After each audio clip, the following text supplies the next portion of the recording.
All right, enough of that. It's a Saturday thing.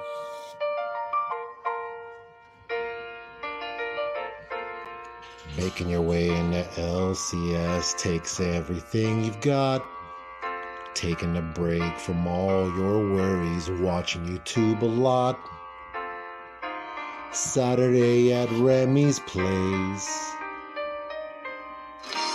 Sometimes you wanna go hang out and banter at Remy's place. Come in and jump on lives today. You wanna be where you can see our grails are all the same. You wanna banter at Remy's place. You wanna go where people know we don't all collect the same. You wanna go hang out at Remy's place.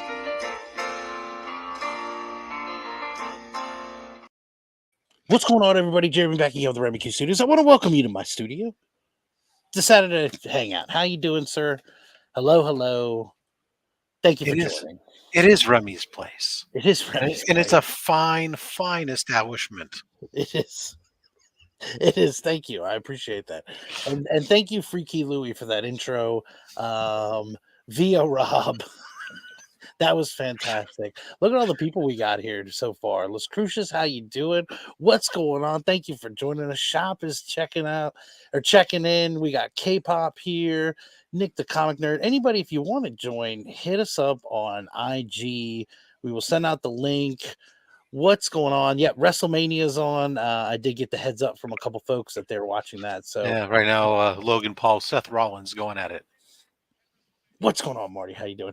Yeah, so I'm not sure how much activity we'll have here, how long this will go. Again, everybody, I got a couple folks that were like, "Yeah, WrestleMania." I was like, "Okay, my bad." You can't multitask. I mean, come on. Most of wrestling is filler. And so I can have it on off to the side here. I can listen what's going on and pay attention. Something big happens, you can check it out. I got you. Yeah, turn my head. They'll replay it because it's the WWE. They'll probably replay it 12 times, and it's all good. Oh, Beckerman's watching it. Yeah, exactly. I mean, it's really only so much that needs to be seen. Well, my LCS had they were giving away a prize. I think it was like a signed pop or something. If you it was kind of like you had to guess the winners for the main events or something. They had a big list, and if you guessed all the people, then you got like some signed pop. I think it was signed by Kane or something. It looked cool, but I didn't know. I knew. I was like, I don't stand a chance in this. So. Well, you never know.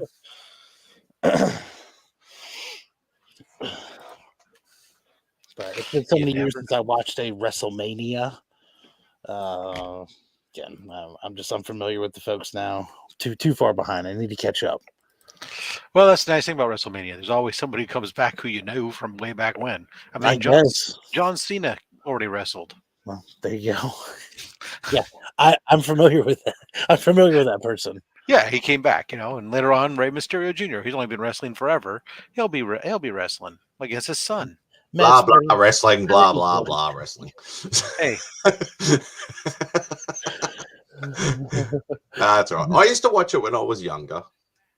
Are you saying that? I do prefer the more sort of, I suppose you could call it intimate sort of setting. Where there's too many people at the wrestling. It's not intimate enough. Gotcha.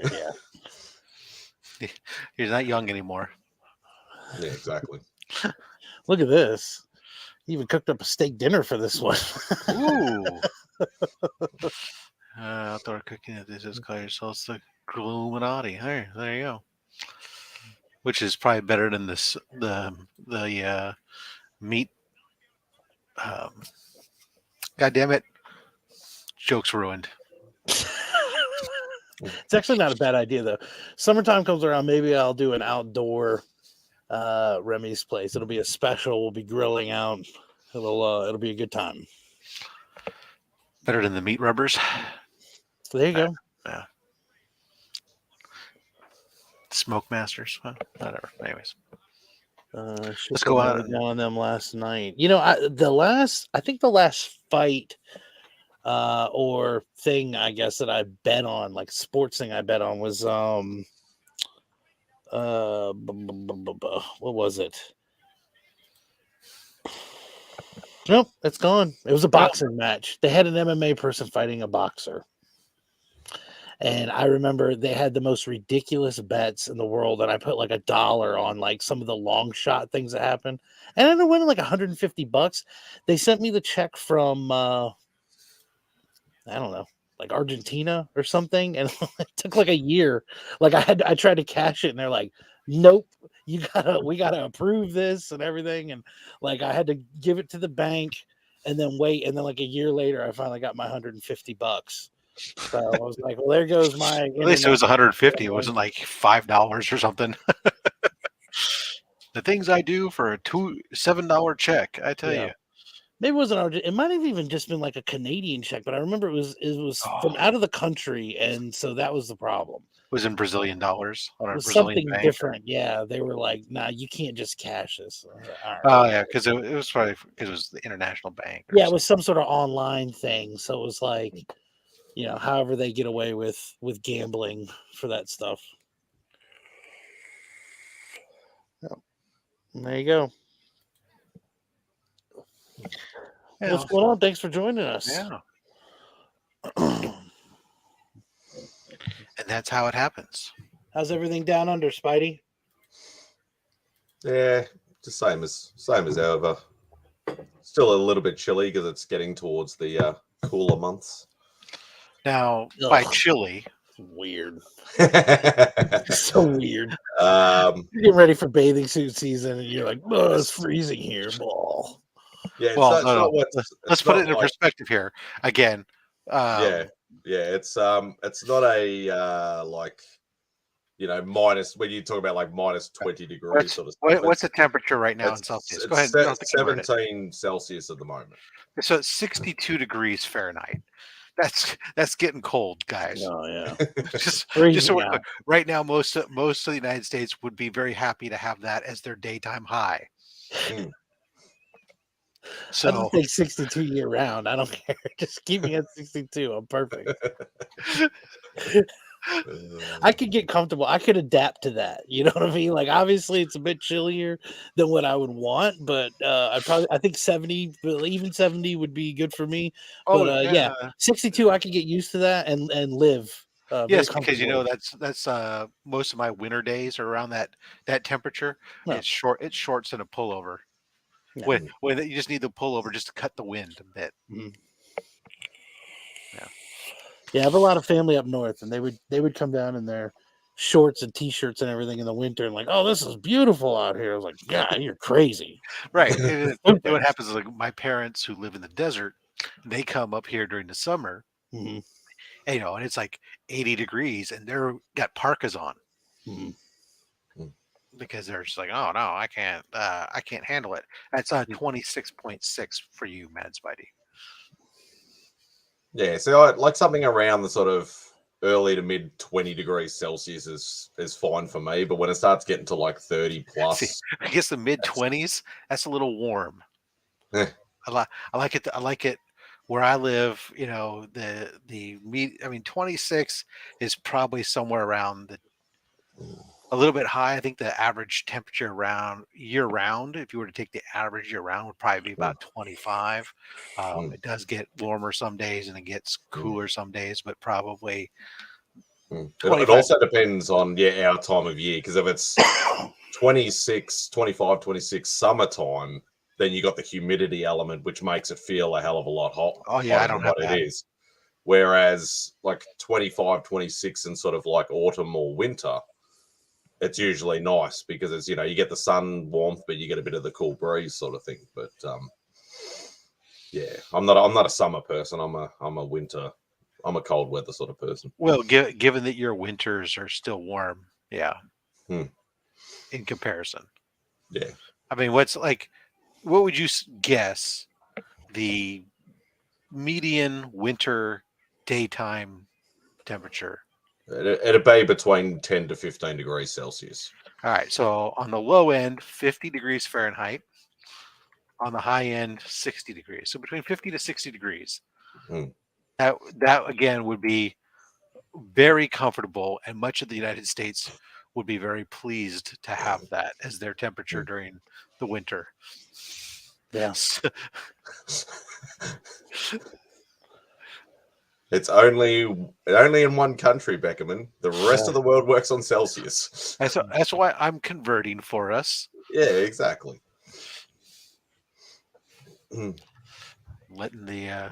Letting Google have its purpose in life fulfilled.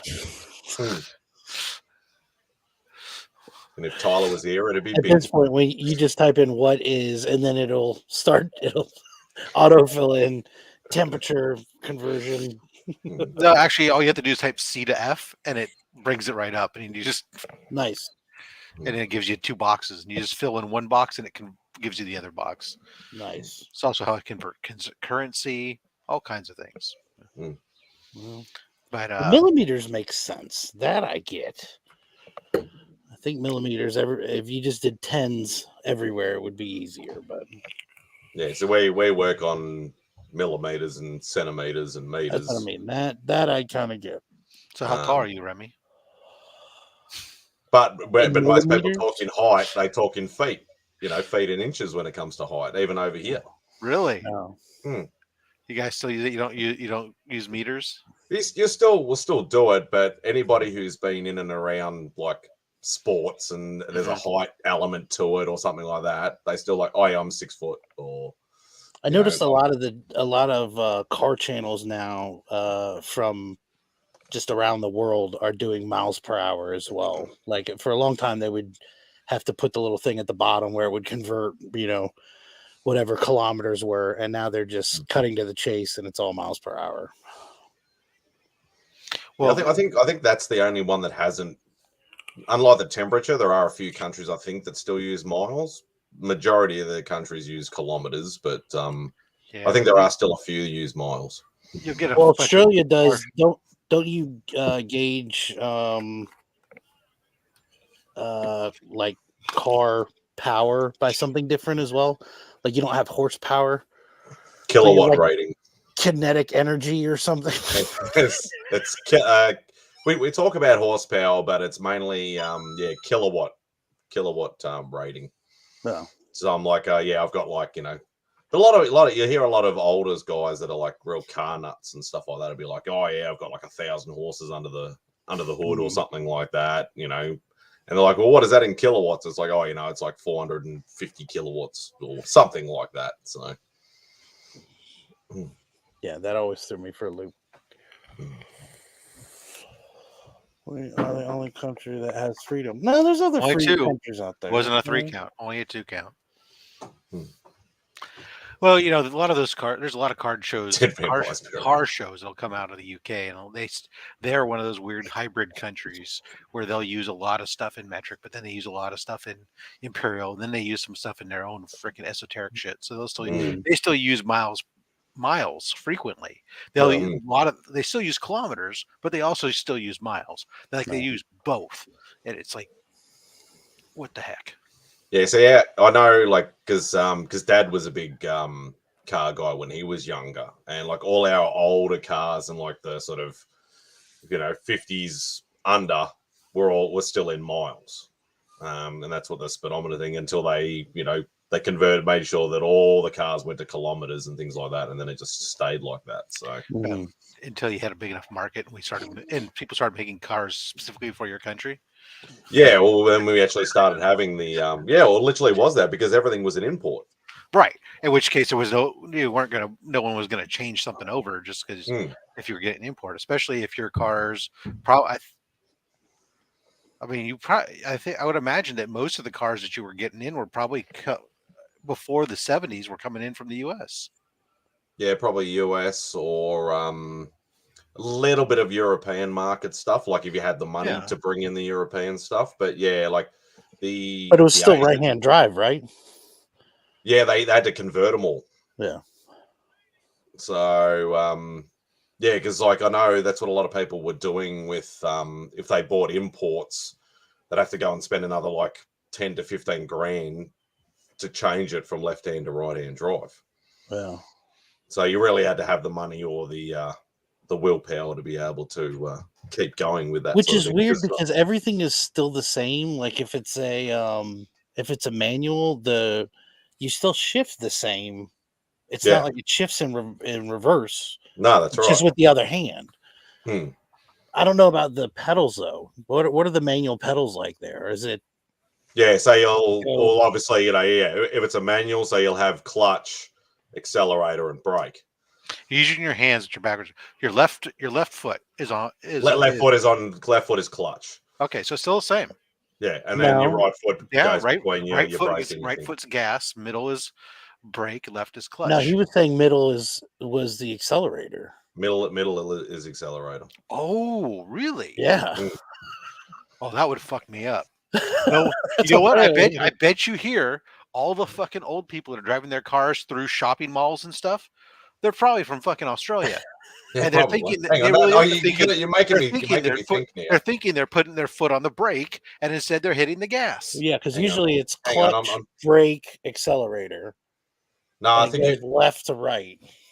Because and that's the thing, because like I've driven manual cars all my life, but the work van that I use is an automatic. So I'm so used to just the 2 pedals. It makes me fall asleep. I'd rather a manual. No. Yeah, on your automatic, is the gas on the left or the right? Yeah, I'm just. Where's the long skinny one? Yeah. No, it is right. Yeah, so you got clutch. All right. Clutch, brake, then accelerator. So the long skinny one is on the right, and then your brake is on the left in an automatic. You're embarrassing me in company, dude. Yeah, sorry. And that just means it's the same brake pedal configuration. I'm still half asleep. I got up at 4:30 in the morning to watch somebody's show. Right, but I'm just saying, it's like I've been driving for a few years. I think I can remember without thinking about it. Yeah, where? It's been years since I drove it. I'll say you're driving clutch right now, man. Let's just go. I'll just drive clutch. I'm good.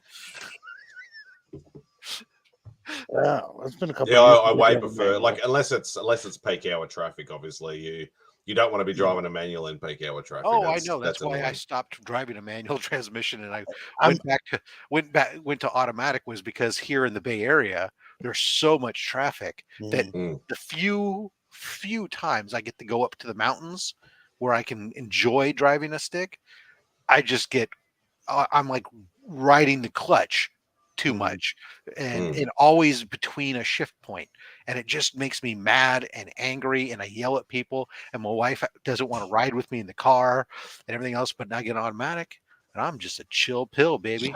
I'm just I think the US is. I'm pretty sure the numbers are like 98% of the vehicles that people drive are automatics. Oh yeah, something ridiculous. It's manual transmission is America's greatest defense against car theft.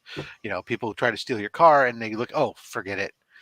I mean, I always used to wince if I took my car to the car wash and the guy'd go to hop in there and they'd hop right back out, and they'd have to go find the one guy at the car wash who could drive a manual transmission. Wow. To pull it in, right? And even him, you're listening to him grind the gears, and you're, oh, you fuck. I learned to drive a manual at a dealership. I lied, and I was like, oh yeah, I can do this. I learned on the fly. The one thing I never really got to drive though, because all the manual cars, even though I've driven older manual cars, they've all been on the floor. I've never actually done the column shifters. Yeah, we've never really had tree on the tree. I did one of those. It was an old 70s Ford pickup. Yeah, that kind of sucks. Yeah. Actually, one of Angel's, like a really good friend of hers, her dad had built this old 70s Ford pickup, and I was like the son that he had 3 daughters, never had boys. And so like anytime I would come over, we would talk cars and like sports and everything. And he got that truck, and sure enough, he's like, you ever driven 3 on the tree? And I was like, no. He goes, we're going to learn today. And I was like, yes. Yeah. I've driven an automatic column shift, but not a manual column shift. Sure. Yeah, so. Yeah, so which is not much, it's just like, drive, go. The one that we don't have a lot of here necessarily, although the car I have now is the flappy paddles. That's the sports flippers. Yeah. I really don't care for them much. But at least, again, my car is an automatic, but it has fake flappy paddles to kind of force the Yeah. which is supposed to force the gearing, which I don't know how it forces the gearing when it has a CVT. So there's no there's no gearing. Yeah, Angel's But car has that, and I'm too afraid I'm gonna trash something if I mess with it. So I've used it a I don't couple even care. times. Oh, the biggest time I've used it is actually over by here. We have an on ramp onto the freeway that's a really tight clover leaf, and you have to go from like 20 miles an hour to 65 miles an hour in 120 feet.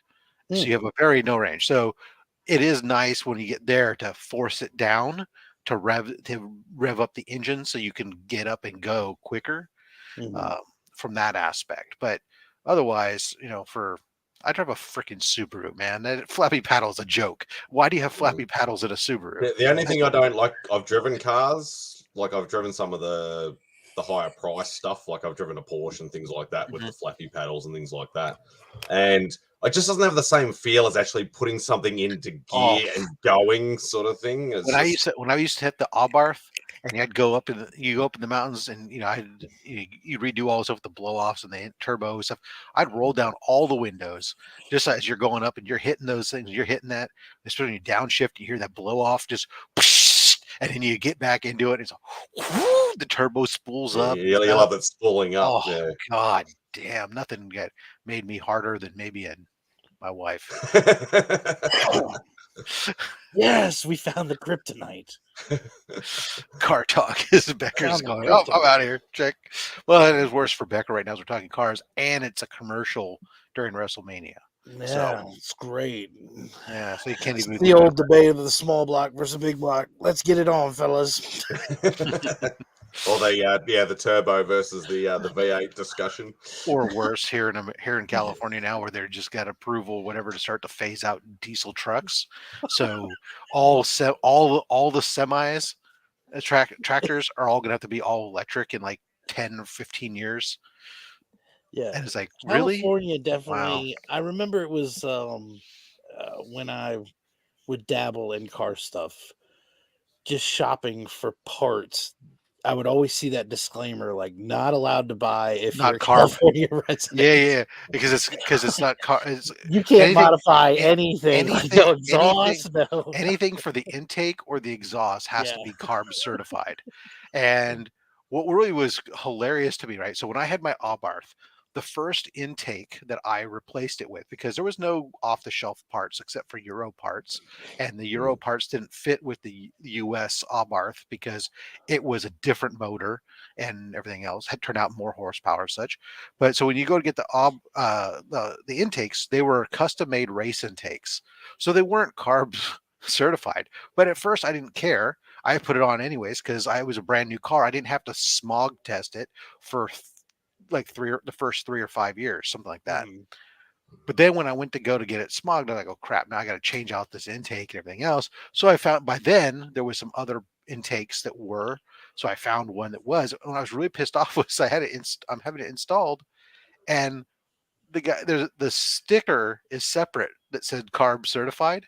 And I was like, oh, really? Oh, the sticker was separate, and then you just put it on the device. I could have just taken that sticker and put it on my old racing intake, and nobody, when they did the visual inspection, they would have just seen, oh, carb certified, and moved on. He goes, yeah, Wow. probably. Well, you son of a bitch. Yeah, that's like when I hate driving, like because mum and dad's got like you won't. I don't think you guys would have them over there, but it's a Holden or a GMH, Right. whatever. General it is. Motors, yeah. Yeah, and it's called an Astra, so it's only a little car, a little Right. 2-door sort of thing. But because it was marketed, the same model was marketed in Europe. They call it an Opel in Europe. Everything's on the opposite side. So your windshield wipers and your indicators are on opposite sides, and reverse, instead of it being sort of down to the right, it's up to the left in the reverse on the manual bloody gearbox or whatever. So, and I'm so used to everything being the same except for that car. So I'm like, when mum's like, oh, can you get out in those shops and pick up stuff? I'm like, I don't want to drive your car. I'll just move it around. I'll take the van. But yeah, it gets very confusing when everything's got it changed around. But they made a law now, actually, if your car's more than, I think it's more than 30 years old or more than 40 years old, and it's still a left-hand drive, you're now allowed to drive it on our streets. You just have to have something marked on it saying left-hand drive. So, because a lot of people like to import like old Mustangs and Camaros and stuff like that, and do them up and make them as original as possible, but still be able to drive them on the roads. Right. So yeah, if they made that law, so you can actually drive it and leave it as a left-hand drive or full original. So I think that'd be confusing as shit to be able to do that, but fair enough. Well, when you drive on the other side of the road too, so. Yes, if I went over there and tried to drive, I'd be like constantly going to the left-hand side. I'd be like, no, you get it pretty quick. Especially when there's lights coming towards you. Depending upon where you're at, right? So if you're in some places like out where in the middle of this country where there could be nobody for hours, then sure, you might be able to do that. But where I'm at, no, real fast, you're gonna find out. That's how you people sound right now. I have no idea you're making up words at this point. Yeah. Rob can get what I'm talking about. I think it would be easier to drive a right. I'm trying to think if it's because I haven't driven a car that was right-hand drive, but I think it would be. I don't know. I guess to me, I think it'd be easier because then you're closer to the curb. No, because you're still driving on the other side. You drive on the other side of the road. So no, I'm thinking about here in U.S. though. Oh. If you had a right-hand when you go drive to park here, I think it'd be easier for me. Well, you might make all your right-hand turns fine, but I'd love to watch you make some of your left-hand turns. Multi-lane left turn. 3 lanes of left turn. You're in the middle lane. Go quick. When your distortion, your perception field of what you're used to is off. But. Yeah. And then you can really get confused if you ever become a garbo. Well, we call it garbo. Picking up your rubbish, dude. Yep. They've got dual drive. Yeah, they've got dual drive over here, so you can either drive from either side. Holy cow, Trish Stratus is stacked. Yeah, no, we used to have that. I don't know if they're like that now. Still, I'd have to look at the garbage trucks around here because they don't have. They're all operated by just one.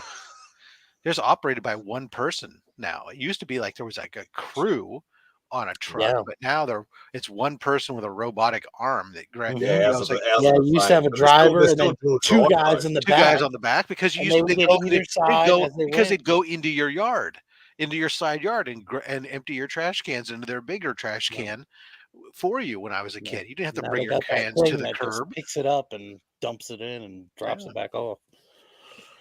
Of course, they also used to bring my milk and my eggs to my house, and so.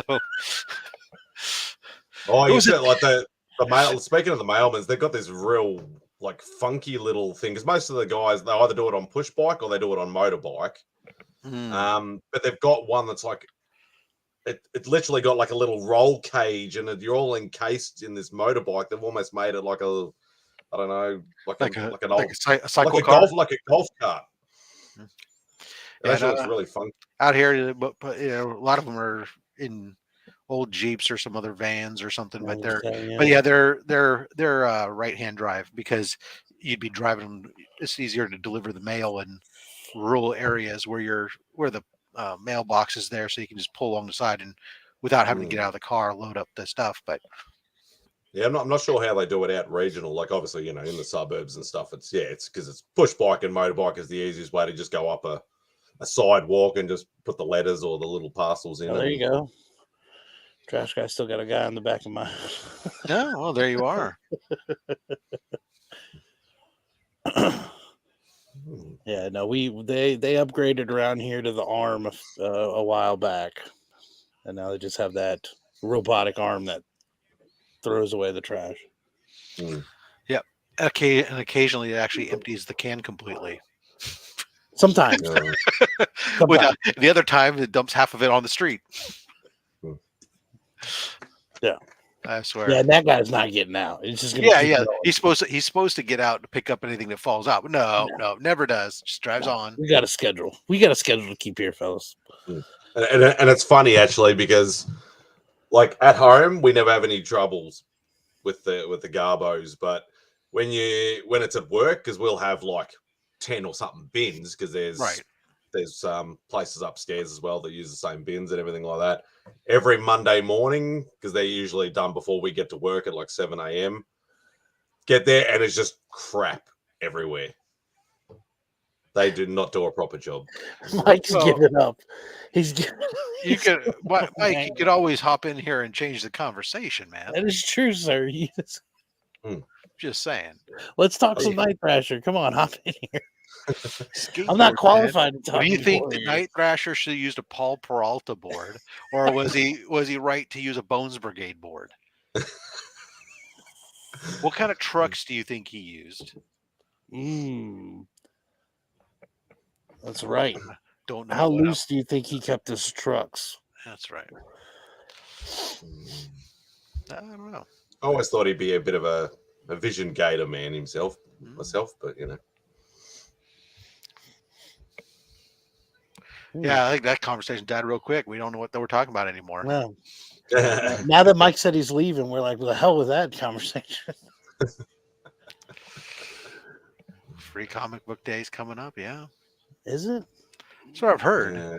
Another month. I always miss it. I've never gotten almost exactly a month. It must be about a month out, because my LCS made a post the other day on Facebook talking about like looking for people who were both local artists, independent artists or whatnot, as well as other artists, more well-known artists that would be interested in coming out, that because she's connected to a bunch of people and that she'd be willing to work with them to get them flown out.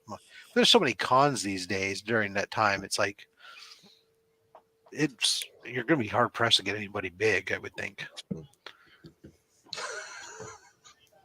Favorite way to kill a vampire? Well, it would be garlic. Right. Yeah, I'm a big fan of using garlic. Steak through the heart's always a classic. I like to season everything with garlic. Lots of it. No, I still like the sunlight though. Like anytime they have those like scenes in movies where it's like the sun's coming up, that seems very slow. Like the impending doom, they know that it's coming. Put them in the pit and stuff like that. Yeah, like they have there's nowhere to go. Like an interview with the vampire. You just see that little beam of light come down. It's like, oh shit! And then it's slowly they're like backing up, and then. Well, what they did in was it what we do in the dark? He just opened up the door in the middle of the day, and the sunlight just blasted. Yeah, that's all good. Good topic there, Mr. Van Helsing. Yeah. And do we like the full like explosion, or do we like the crumbling sort of away, or do you like the like full on flame and then? I enjoy the burning and then crumbling away. This explosion, I think, is too much. That's I agree. I wish it'd be more Indiana Jones face melting. Oh yeah, I've seen some vampire movies that it's literally like that. It's like that's just a bit too much. Single digits. Why are you? I like the slow exposure to sunlight. I like slow exposure to sunlight. Then dawn roasters. Man, Lita really should not be wrestling anymore. She is not fluid. So what's this new button down here? New layout. Okay. Yeah, you can change the layouts and stuff. So like I created one where normally when you would make somebody big, we all go to the right, and there'd be one person here in the middle. Look at this. Yeah, I saw that. This is incredible. Two options. But I changed mine so that way, like on Only Slap Day, you'll see we actually went to the left side instead because I prefer that. Oh, I went full screen. Oh. Nope. Ignore. But the problem with the full screen is then you can't see the chat. Oh, yeah. Well, that's why you can always do a pop-out window. That way you can actually respond to the chat in the chat. Oh. Yes. Here comes the what about that rage guy? To go down. What do you think about Lita's abilities at this stage of her career? Yeah, there's a reason I'm in here. She's tough to watch. Yeah, Oh, numbers. and Trish Stratus is what 47. I Their boobs are don't- 23. 46, I would think. Oh man! yes. So the innovation of crap, hybrid what the hell did I motors is getting crazy. So how about that new Warriors? So yeah, tell us what kind of board and trucks do you think They Night never Thrasher really was? showed a brand name except for I do seem to remember when Speedball and Night Thrasher snowboarded their way to Gideon's safe house in Vail, Colorado. Somehow they got away Were with they on their way to putting Breckenridge? the name Burton on the snowboard. Oh, okay.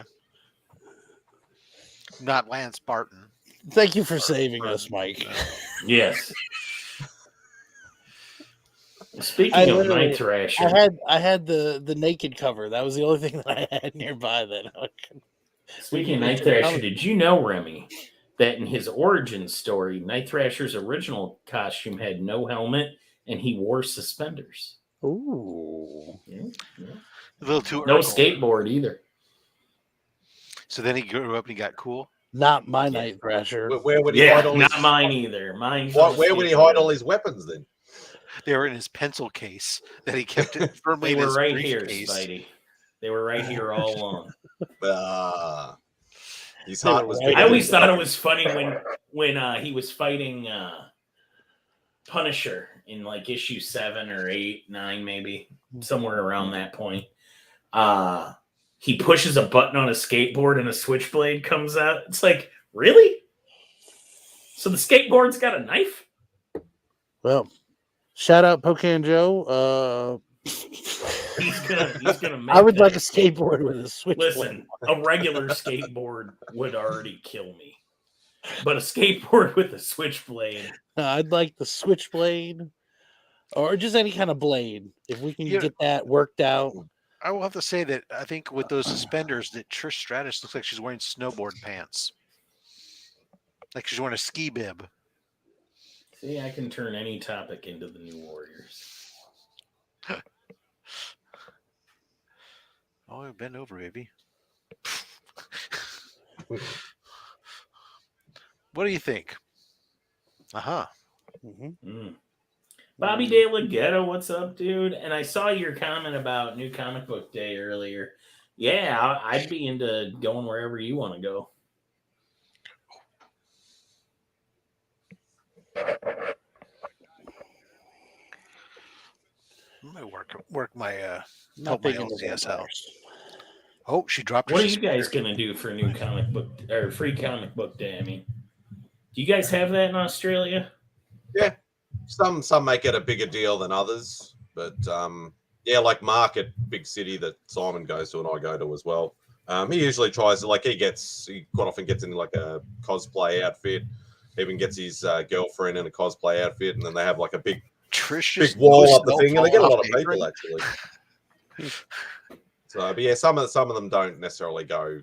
They used to do really good ones in the city actually until a lot of the shops closed down during COVID. But they used to get a lot of local artists and that, and they literally set up sort of tables in like the little alleyway next to it. You could get up and get free sketches and all that sort of stuff. But yeah, they a lot of Free those shops. Comic Book Day was always hit or miss back home. The first few years they did it, they tried to make it a big deal, but I mean, for those smaller town shops, it's just doesn't make a lot of financial sense for them because they have to pay for those books. And that's the other thing. Like, I never used to do Free Comic Book Day because I'd be like, oh, what do I want that, that crap for? It's only just free crap or whatever like that. Until they started putting like first appearances and stuff in things, and I'm like, okay, now I have to go and I have to get all the Marvel books that are being released just in case. But it's still usually a good day, good family day as well. So my shop usually turns it into they partner up usually with a local fundraiser or nonprofit, and what they'll do is they'll set up some stuff, and they'll have stuff for the kids with balloons and face painters and other types of stuff, and then they'll have for the comics you can come in and you can get like one book for free from the free selection. If you make a donation it's like $5, you can get any 3, and if you make a donation of, I think it's $20, you can get all. Freaking actual Van Helsing just torched circumstances because he wanted Bobby to get him the VIP treatment at Clint's Comics. Oh, Getting off that local school book fair racket. So, yeah, I guess the biggest one I've ever been to, like, the best free comic book day I ever went to was in Iowa City.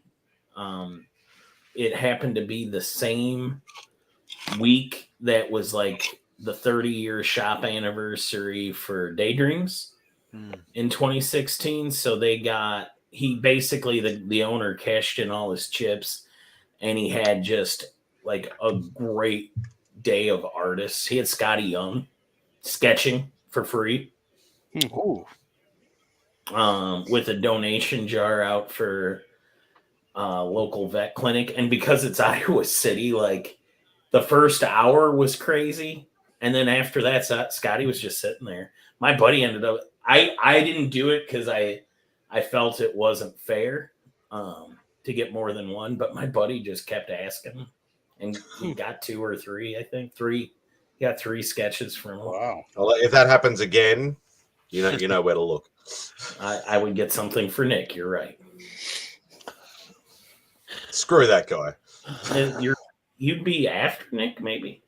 I got the important one taken care of. I got my speedball right up there. That's what I asked him for. It's just a quick sketch. He just did him in a few minutes. Nothing super or whatever. So. It's not like he was going all out for a free basic sketch is better than none at all. Hell yes. That's what Phil Jimenez was doing when he came out, because he used that's what he used to do with conventions. Mm-hmm. Just usually you just queue up. You're allowed one per person or whatever like that, and he would just head sketches for free. And that's when we got him back in 2014 or 2015. That's what he was doing for us. He wouldn't do any big commissions. He'd just do free head sketches. So,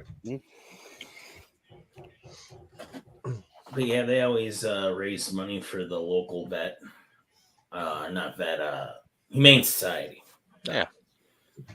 And then here, I get all my books reserved at my shop. They just get me one of everything and let me go through it. And then I'll see where Bobby wants to go. Bobby, if you want, I'll just come pick you up and we can just ride around. Hit a bunch of places. That sounds magical. Yeah, I like Bobby De La Ghetto. And I suppose we could meet circumstances somewhere, but he's not allowed in my car. Oh, do you really have to? Or? He knows why. Because he's a shit stirrer? Yeah, something like that.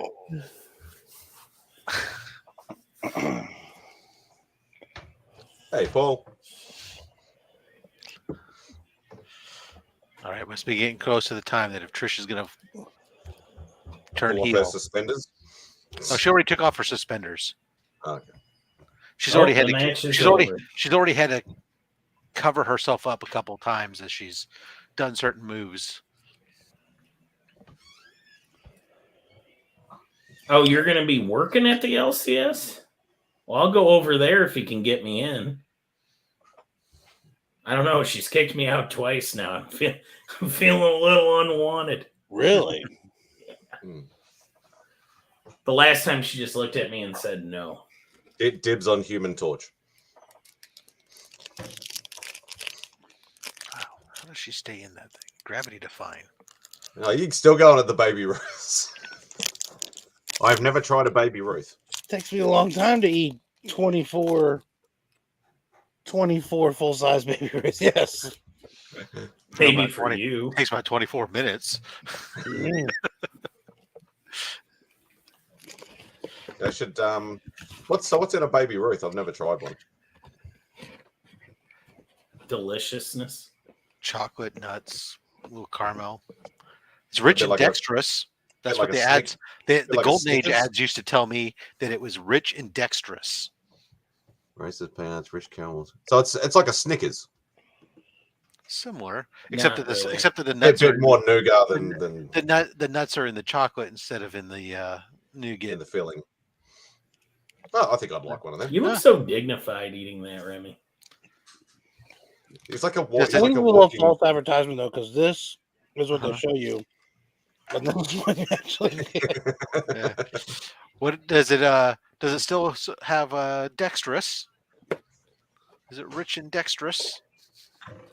Isn't Hey, Bubs. that when you can do stuff with both hands?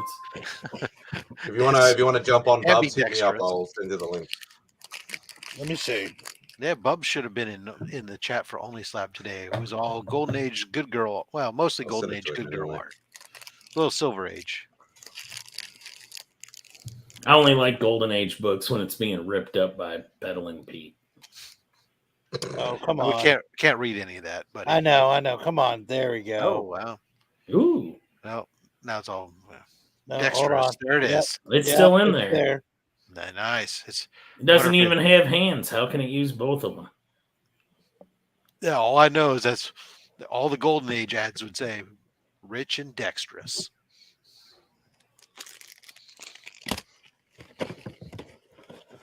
So we got through that one, Beckerman, and Trish didn't turn heel. Yeah, what match is happening now? It's a commercial for Mario Brothers movie. All right. I'm going to call. I'll leave in a few minutes then. I'll tell you when. Does anybody have any other topics? I tried Chicken. baiting Rob with the Golden Should it be Age getting fried ripped up. or should it be No, grilled? Remy. No, we're not playing. I didn't do that.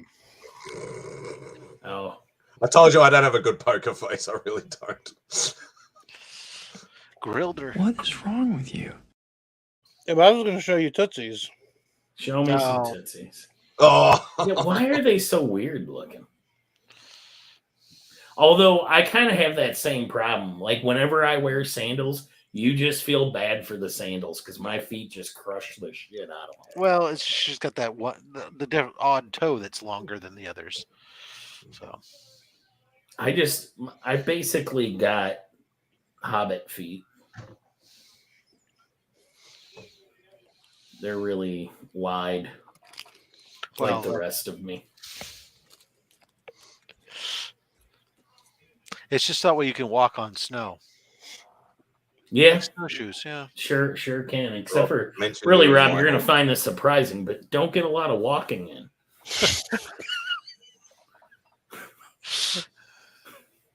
That's why I never buy Peddling Pete as a tough guy. Like when he talks about kicking it. Who are you gonna fight, dude? Diabetes? Come on, fuck off. Megan Fox has mutant thumbs, by the way. Yeah, I've seen those. Yeah. What are mutant thumbs? To like She got ones that like bend back on themselves. laser or beams something. that shoot out of the end of her thumb. They're telekinetic. No, it's some sort of condition.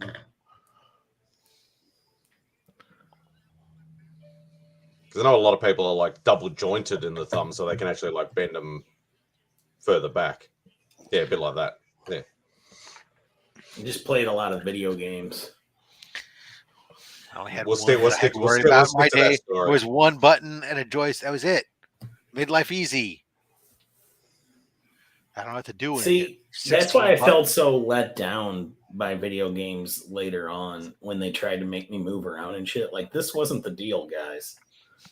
You told me I could sit on my couch and feel like Joe Montana in the Super Bowl. And then you started making it where I had to do stuff. Not in the deal. I'm guessing that the next match is going to be the Rey Mysterio Dominic match because that's what all the promos that they're doing for the next 10 minutes in the last 5 are, is telling us how we got to this point. Man, aggressively relaxing. I wish I had your number. I would call it all the time. As it is now, I just shout out my window at you, but you've never shouted back. You don't have a tin can on a string on my. I would get one with him on the other end, like I do. I would love it. Just pick up the can. Let me know if you're into a tin can playing there aggressively. I seriously like that guy has a direct line to my funny bone. Everything he says just cracks me up. And the son of a bitch knows it. We're back. I gotta go refill my water. Stay hydrated, Rem. I gotta do.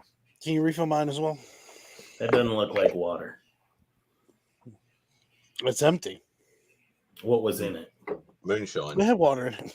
No. Oh, See, that's what gets that's me not through. the Whenever shine. I That's look not the at the shine moon, upstairs. I just know that somewhere out there, AR is looking at the same moon. Mm-hmm. And when we meet, it's going to be glorious. Or we're just going to stare awkwardly at each other and not be funny at all.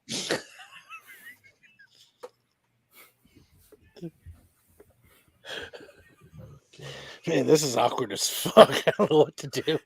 Listen, you're hilarious. I See, really that's the thought thing. we- Like, I work really well thought we in clicked small immediately, doses. but yikes. Oh my God! Okay, it's happening. Everybody stay calm.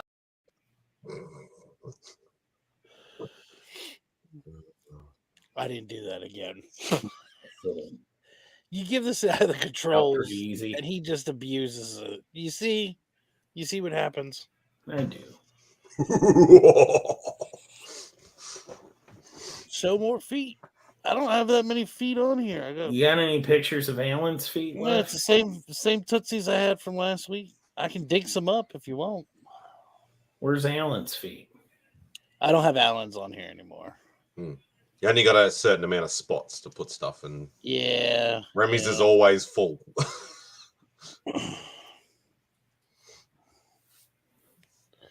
Well, I'm real good at judging people, AR. Yeah, mine's always full. Usually when I add Hey. Here's trouble. You bunch of weirdos. Look at this handsome devil. What's going on, sexy? All right, so Joe, listen. I know that I'm the last person that needs a Pocan Joe special made, okay? But I'm just saying, in the future, okay, if you're out of ideas and you're bored, Uh-huh. I'm looking for a skateboard with a switchblade on it. Night Thrasher skateboard. So when Night Thrasher Secret had the button and then switchblade in it, switchblade comes out. it was actually in the shape of the rim of the top of the board. So he pushed a button on the side, Oh, and a like full blade came out. a full blade came out in the shape of the front of the board, and he I'm just saying, stabbed Joe, the Punisher. I know it's a in the big leg. ask. Okay, listen. It's for a friend. Oh, it's Ray and Don. But what I'm saying is, 1 minute. in the future, you know what I mean? You're stumped. You're like, man, I don't know what to do. I told you it was gonna be Ray and Night Don. Thrasher skateboard. Bad Bunny's there. What I'll a supply you with the surprise! stuff. That's the thing. Actual Dracula shows up right after Van Helsing. Oh, I'll send now you he's whatever switching you phones. need for it. You know what I mean? I'll get the deck and all that. I know that gets expensive. I'll send you the supplies. What's I'm big? just looking for a blade to come out the front. I like it. Like I'm legit liking this.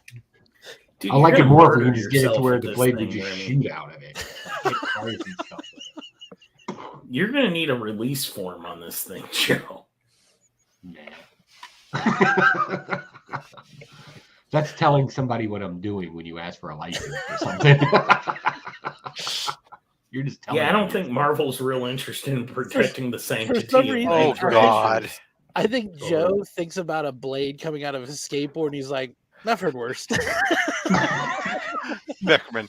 They are playing a sequence like as if Dominic like in jail, like Dominic like did hard time, like he's in Well, he jail did and he do put his hard hands time. through the cell to get handcuffed and stuff. Like, oh my god! And of course, he's in his wrestling gear though, I Very love all- Don. which is like, really? He's playing the part of chicken shit heel very well. Oh my god!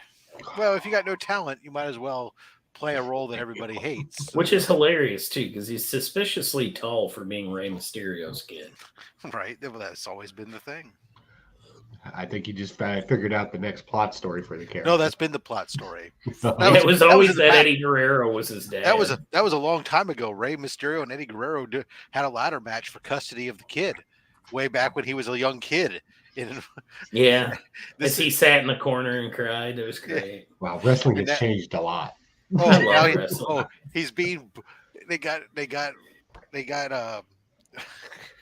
Yeah, I Dominic's- can hear it. He's being brought in a corrections van. They're backing him in like they're gonna bring him. Like, Yeah, the Ray and Eddie story about Dominic, that is the second best custody hearing I've ever seen.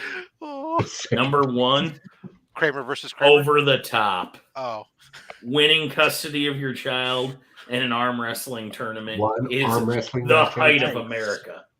Nice. oh God! And then they got all these cops. Like, Yeah. Right. Oh, It's like a you switch switch. the hat. Yeah, it's like When the a hat switch, goes man. backwards. I just love when he's riding down the highway with that little pulley chain in his cab. Oh. Just that one arm. He showed up wearing his dad's mask, though. Oh God, Talking I love about arm wrestling jeers. movies. This So this hilarious. Heroes Con movie we were talking about on Friday, are we going to drop a trailer for this? We're making a movie. Yeah. Making a movie. Yeah, I think it's a full movie. Hero Con. Yeah. All right, Yeah. Think Ocean's 11, but just nerd. but if there's comic any book nudity, it better be tasteful and drive the storyline. Yeah. Otherwise, Well, you're not Ocean's doing it 11, right, I mean, Mike. what were they trying to steal? Like, $3 billion or something? I Yeah. mean, we're trying to get a comic book. Yeah, we're going to get one. That comic. shows you the level of nerd that Yeah. we just stole that idea and then replaced it with nerds and a comic book. Overly complicated plan, shifting people around, double cross. Like they had the whole rough script done Friday, and I'm sitting over here working like this could work. True story. A buddy of mine, Matt Schwartz, actually named his child Lincoln Hawk Schwartz. That is amazing. And I'm Wow. convinced to this day that kid came out with like a toothpick in his mouth. Like I don't know where he got Wow. it. Wow. Lincoln Hawk. The man's man right there. Oh. But it is. That kid's probably 12 by now. I just realized. Ugh. I just took my niece and nephew to see Dungeons and Dragons. How was it? It's okay. It was better than I thought it was going to be. There was a few things that, like, the story kind of jumps around a lot. But then again, that would be indicative to the game, right? Because you're always on a side quest or this extra thing. And the movie kind of moves that way where it's kind of choppy. But it's actually pretty cool. A lot of things from Dungeons and Dragons, if you've ever played, they had a lot of different things in there. They gave a quick Have I ever played Dungeons and Dragons? Yeah. They gave a quick homage to the characters from the 80s cartoon. You see them quite a bit, actually. So I thought that was kind of funny. All right, guys, I'm out to go watch this match. All right. Oh, Have a good night, everybody. If you're still going when Mania is over, I will be back. We will Guess wait. what? We won't be, okay? And now Rey Mysterio is going to pull in the lowrider, doing it almost like an Eddie Guerrero.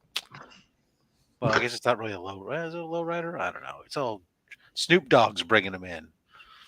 There you go. Snoop Dogg is driving Rey Mysterio in. Oh, there you go. The game is so what to be told. He's got neon in the trunk. Oh, nope, it's got hydraulics. It's got the whole nine. Yep. You got switches? And Rey Mysterio's doing an Eddie Guerrero shake. This is just ridiculous. But it only makes sense since he brought back the LWO. Anyways, yeah. Good WrestleMania, full of cheesiness everywhere. There you go. If you're interested in hopping in this chat and keeping it off of wrestling talk, by all means, just hit up Remy. I was going to say, I've actually sent it out to a couple folks in the chat just in There case. you go. Hop on in. Yeah, I've done this. I've done the same. Yeah, they're all pleased. Just in case. Yeah, I'll be. So, yeah, movie was okay.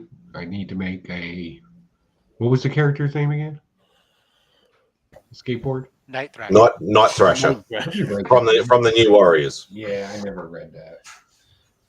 Nobody has. Hardly anybody else either.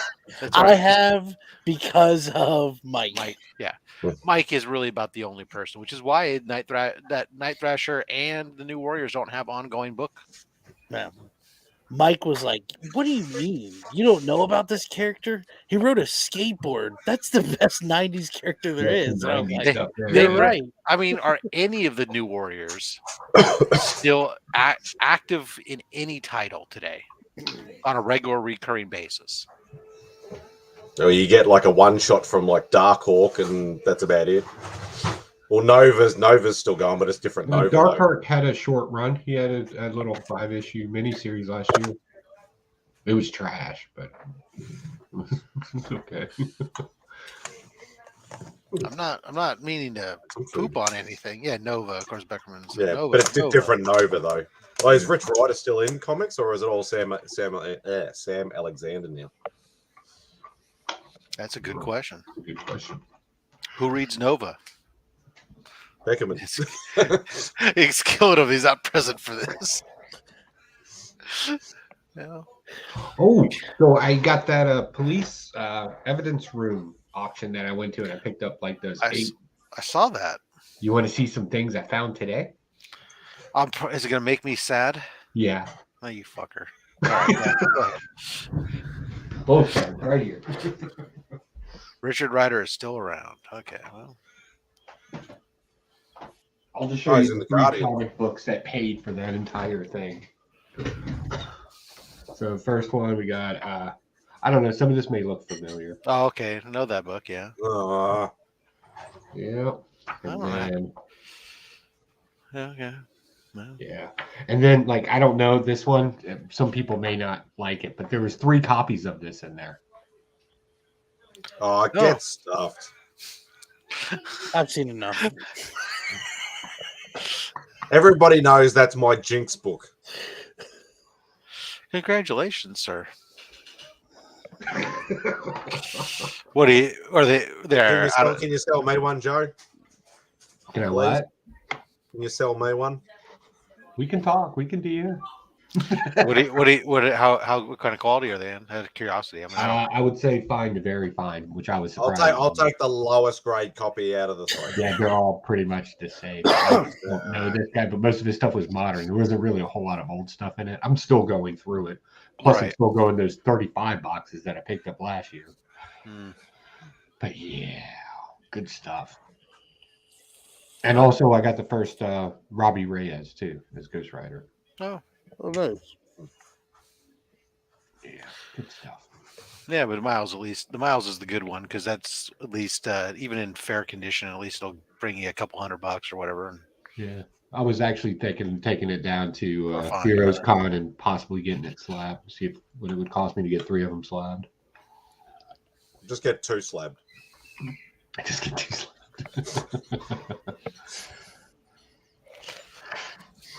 Well, they're only if you take them to CGZ, it's like $24 plus the $5 processing if you do it submit it online, plus return shipping. Yeah, I have my account. I think it's still active with them. I've never used it. Short shirt for the audience. I can't say his shirt because the names there. Hang on. Well, I can't say what USA. Team USA. Oh, my shirt. Yeah. Yeah, and well, I picked this up at the Olympic Training Center. Nice. That was when you were training for which sport? When you I wasn't training. No, you were. It's right. You can let them know it's all right to admit at this point in time that you were an ice dancer. It's okay for people to know that, Joe. It's not. I'd be proud of shit as that. I don't know. I can dance, and on ice. Hell yeah! No, we have the yearly American Legion youth rifle competition at the center, so I go every year with our team here locally.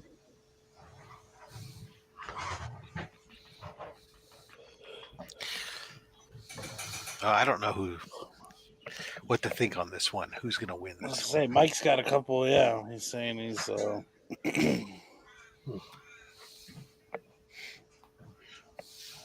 Yeah. And Hawkeye, really? Oh wow. Well, So no ongoing titles, but just continuing cameos. Yeah. Still in you eating there, existence. Spidey? Fried rice. Is that an No Australian maggots, delicacy? Michael. You're eating maggots. Thanks, Lost Boys.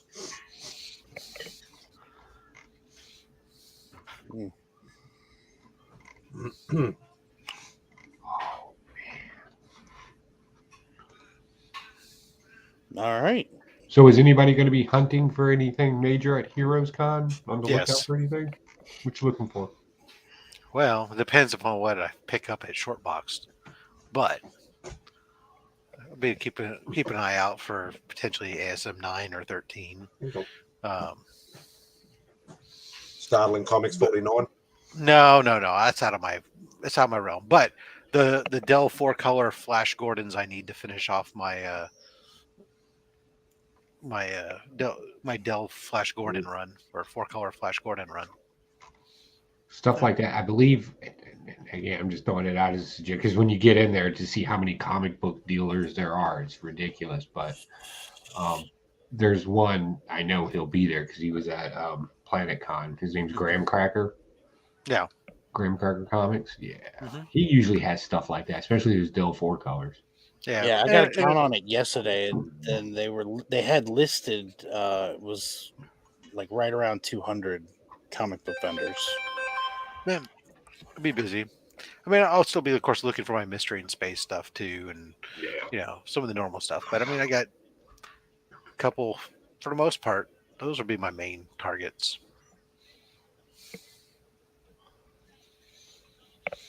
Yeah. Cool beans. Becker's just there for the hangouts. Well, yeah, I'm of course there for that. But if I get the opportunity to pick up some of those books I need.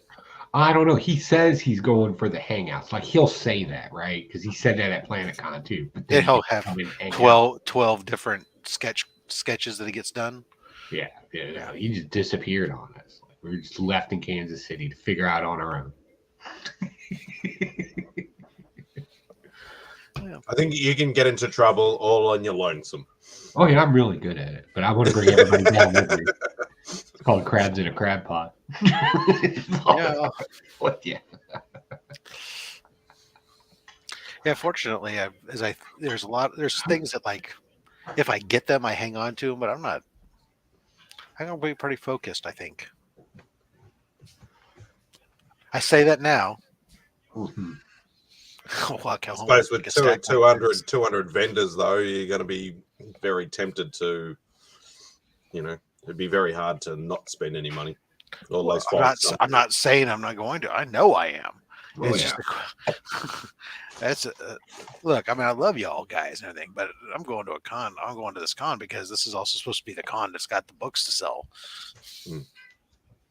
And I'm surprised because the deals, I follow a couple of the dealers around a lot on the East Coast here and stuff like that. So, and they'll fluctuate their prices there. They'll drop them at Heroes Con. It's weird. Probably their cost, the booth cost is probably much less, among other things. So, if you're big cons, they always charge a premium. Yeah. Right. Well, but if I'm only paying a couple $100 for my booth versus a couple thousand or something, $1,000, yeah, it's a big difference in how much I got to sell to.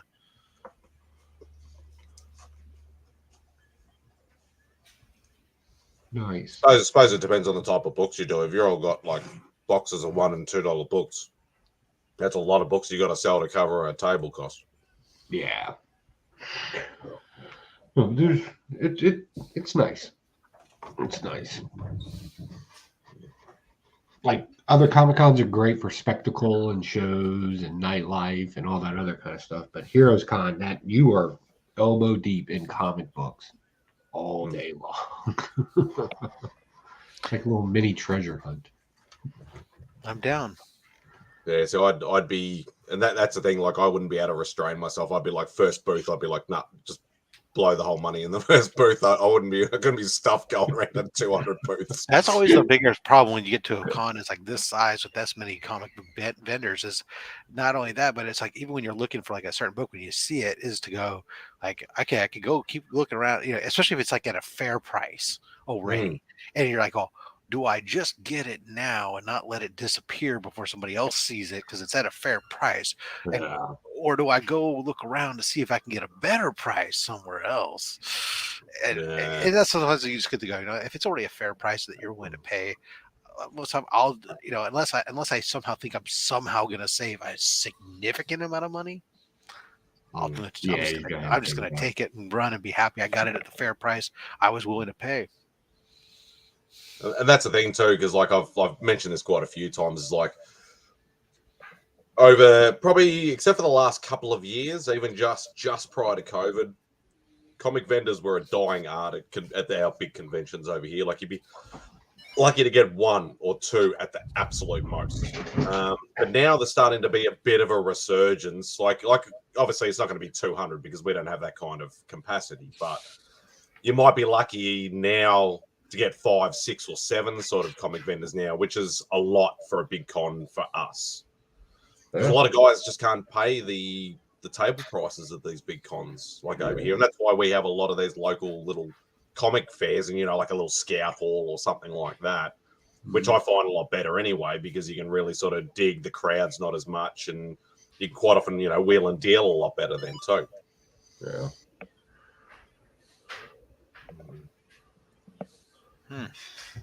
You hunting anything specific, Joe, or just whatever takes your fancy? I have a couple of things that I'm kind of making a list for. I want, and I forget the issue already, but I saw it on Instagram, and I was like, I think I want that for my collection, but it's when Batman and Robin met the Boy Commandos. It was in a Batman Detective Comics, something or other. I have it written down. Is that golden, silver? This would be silver, early silver. So early 60s sort of thing. Yeah. But yeah, I kind of want that one. And then I have, I want to collect some more of those G.I. Joe covers from the Golden Age where the guy's smiling and killing people. That's great.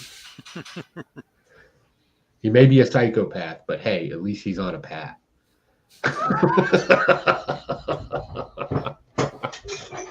And of course, I'm always looking for good Ranger comics. The first 5 still elude me. I thought I bought one on eBay, but it turned out it was a scam. It was just photocopied, so I don't buy it on there anymore.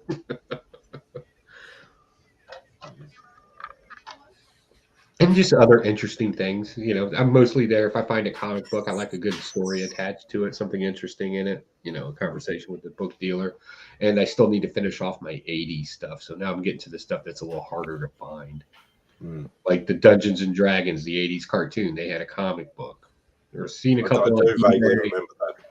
Yeah, I've seen a couple on eBay, but I was like, nah, I want this to be my 80s collection. I want that to be the thing I'm hunting and digging for. Like that's the fun part of it. Yeah, I get that. Because I did that with a couple of there's a couple books like my Batman. At this point, my Batman run that I've been working on, it's like I could have probably, since it's not really the issues I'm looking for from 250 to 350 in that range, not hard. Most of them aren't expensive. They're not necessarily hard to get or anything else, but but it is something that I was like, well, you know what? I'm just going to leave those for hunting. I'm not going to go. And it's actually been kind of funny is I find it's been harder actually hunting for them simply just because it seems to be when I go to the cons, most people bring like 400 and up. Right. I see a lot of 400 and up, the occasional something below, but not a ton of stuff. And, or the ones that are there are the ones, of course, I always have. The ones that are on the back wall sort of thing. No, not even that. They're like $15 books, but I already have a copy or two. And it's like, okay, that's not what I'm looking for, Cool. So. Yeah, there's going to be some original art dealers there too. I know 2 that show up there all the time, even though I don't buy that stuff. But well, you know who the boy to talk to. Pick up Mr. Beckerman, and I may bring a blank sketch cover to see if about if who's there and who's willing to do anything. And but other than that, I mean, I got to re-look at the list of artists. But the last time I looked, I was like, oh, most anybody here who's got stuff that I'm care about getting signatures on. I already have several signatures on. As I was like, okay, I don't need to get any more from them. I'm like, oh, here's a few people I could like bring one or two of my anthology books and just like have them added to it, type of thing, and say, like, okay, hey, you worked on Marvel 1000 because you did like 3 letters or something. Here's add your name to the 12 people who've already signed this book. But. Yeah. Otherwise, I think we'll be doing a lot more digging than some of the others in the past. It depends on. It's just like the comic books can be the same thing. As soon as you start going after older books, graded books, anything with any kind of significant value, it's a vow of poverty for going after that too. Yeah, the more niche out you are in a hobby, the more expensive it gets real quick. But sometimes that can be a better thing too, because if it's rarer, harder to find, then you might go to kind of go, I didn't find any at all. I can walk out with my money in tow, sort of thing. Yeah. So it's drinking away that night.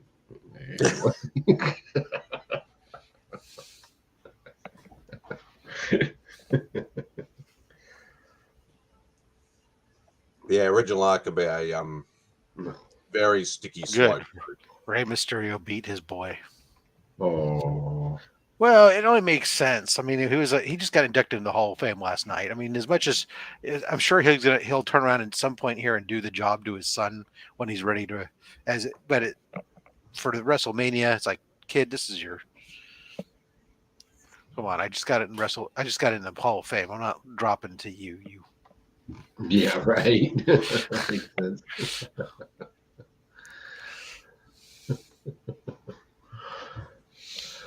Oh, Lordy. Hell, there you go. So there's another one in the books. And now 14 replays later. Well, yeah, that's it now. There won't be another match for 20 minutes, probably. Yeah, they got a bunch of stuff. Or at least 15. They're going to force you to watch these commercials that on a pay-per-view. Well, I guess it's a premium live event now. It's not a pay-per-view. Yeah, it's a good thing I'm not paying. If I was paying to watch it and they were making me forced to watch commercials, I'd be quite irked. Yeah. But since I don't pay to watch it because my cable company even gives me Peacock for free, so it'll only be a matter of time before streaming services start having ads, though. Yeah. Oh, they already are. They already do. Yeah, they're starting to introduce right now. Yeah, Hulu does. Well, unless you pay for the no ads thing, and then even then, it's not on. It's only on. What they don't tell you on Hulu is if you pay for the no ads, it's only on some programming. Oh, so okay. it's like the programming. It's like ABC, Disney programming, whenever there's no ads on it. But like NBC, there's still ads on that stuff.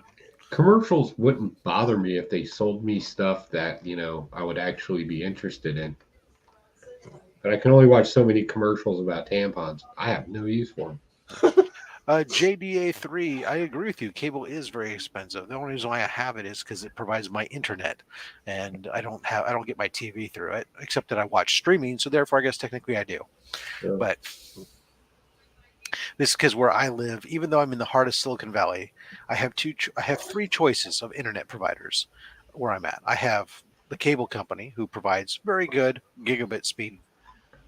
I have a new company called Sail that provides internet over the air. You put a dish up and you get your internet that way. Or it's actually an antenna, not a dish. And it's about 600 megabits per second, top out speed. And the third option is AT&T, which gives me kilobits per second. And since I have no desire to relive the 80s, waiting for Waiting to hear a dial tone just so I can Could you imagine today's websites as graphic intensive and stuff they are trying to load a page? You would have to start a page kilobit 2 days and then wait, come back 2 days later. Oh my god! But The I'm horny old school now, dial-up days. right? But at least then the porn was like in low enough resolution, man. But today it's all high def. It'd be like, oh, you get your skateboard already? That's impressive, Remy. No, that's his portable comic box that the White Shadow sent him. Fancy. I heard of that guy. Ooh, got a couple books in it. Charlie Tuna. Yeah, I know Mr. Whippet. Mr. Whipple? I don't know Mr. Whipple. I remember Amazing Mr. Limpet. White Shadow. I can still see you. I know Charlie the Tuna. I don't know what's in this box. What's in the box? What's in the box? X-Men. I'm watching it. Next are we gonna have the women's title match next? Okay, that'll be interesting. Oh yeah. Oh, good old 90s Sabretooth. You got a set of those. Yep. Get all 4 of those. Go get yourself Tishara to sign them all. Yeah. Did the is he today? Oh, look at you. Mr. James Willie today won 2 X-Force numbers ones out of the box. What a Nice. #rigged. Oh, there you go. Shadowhawk. I don't know what it was. I don't know. He's going to turn up now. Dude, I don't know what it was about. Shadowhawk to me, like when I remember vividly walking through my comic book shop in the 90s, and Shadowhawk just jumped out at me as something that was cool for some reason. But I got this one because I thought it looked like me with no pants on. I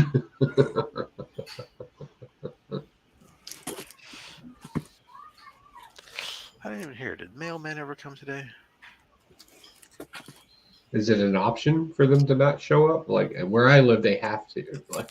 Well, they're supposed to, but it depends upon if my mailman is got the day off or not. If he has the day off, then the fill-in person that we have sucks, and his appearance is not guaranteed. Remy just found something. I did. It's a double boarded. Since I don't see any evidence that anybody's walked on the porch since my wife came home. Pulls it out and it's Darkhawk #1. Ooh. So the mailman has not come today. My guess is he's not coming at all, and I should go pull the package in off the porch. I'll be right back. This one, I picked this up years ago to get graded, and I never did. And it is a beautiful copy. Like everything's just really sharp on it. All the corners are like really sharp. It doesn't have any bends or anything in it. It needs a new bag, obviously, but so a possible 9/8 I picked it up years ago to get it graded, and I was always too afraid to send it off. Yeah, well, they turn around and they don't do it. So it means now James Willie won't get his package by Monday because the mailman never showed up today to pick it up. Makes me sad. My reputation of being a super fast shipper will be ruined. I think actually, he probably wouldn't have gotten it until Tuesday because it would have had to go through customs. But where does he live? He lives in Canada, but he's in Western Canada, so.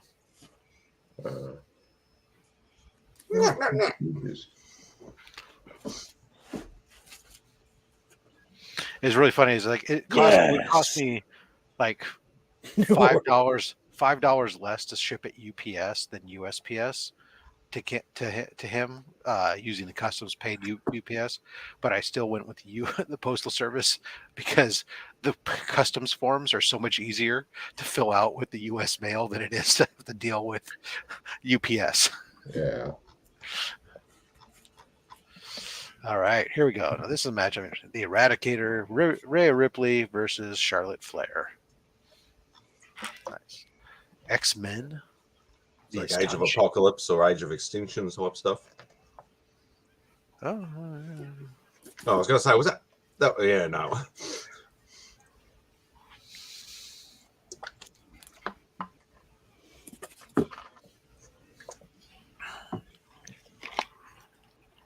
Oh wow. that is just a weird variety. No particular order, just a bunch of books.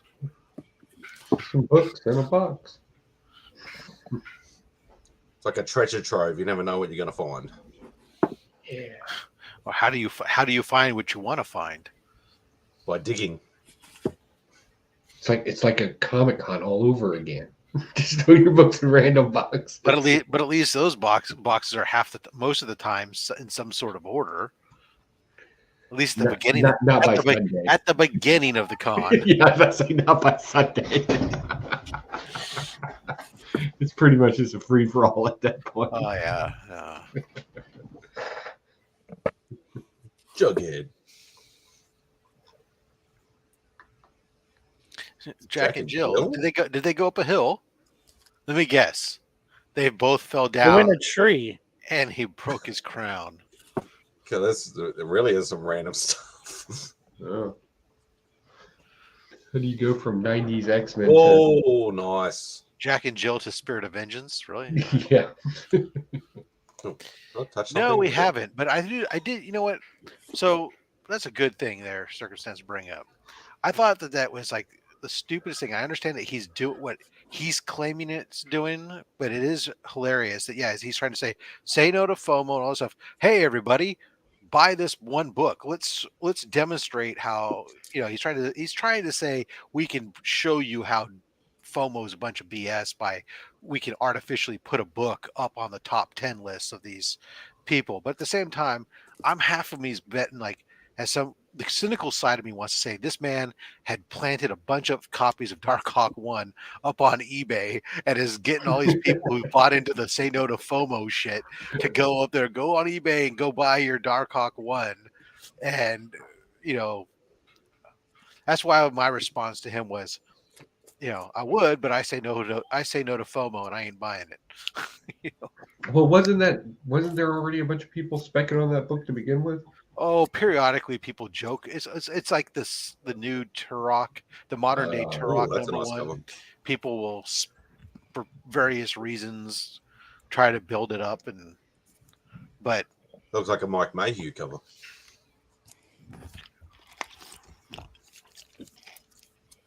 Yeah, exactly. You'd have to respect that. If you spent multiple weeks railing against FOMO and telling people not to fall for that shit and everything else, and then told everybody, hey, we're going to demonstrate how screwed up it is and to go all buy this one book, but you had secretly put those books out there on a bunch of different accounts, that would have been a master plan in freaking taking advantage of the sheep.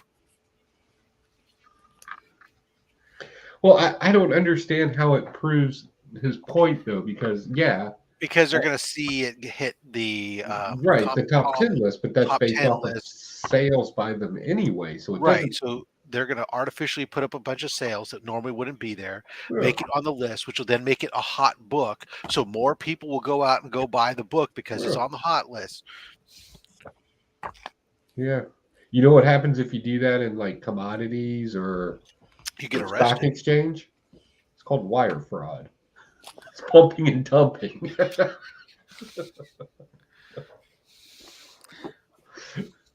That's funny. These yours are Angels books, Remy.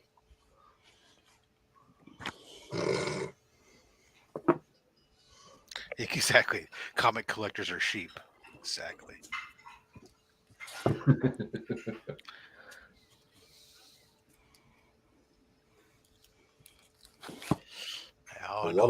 I've been saying for a long time on all my videos, collect what you want. Don't listen to anyone. Well, has D-Collect put a stop to this since he's the enforcer of the company?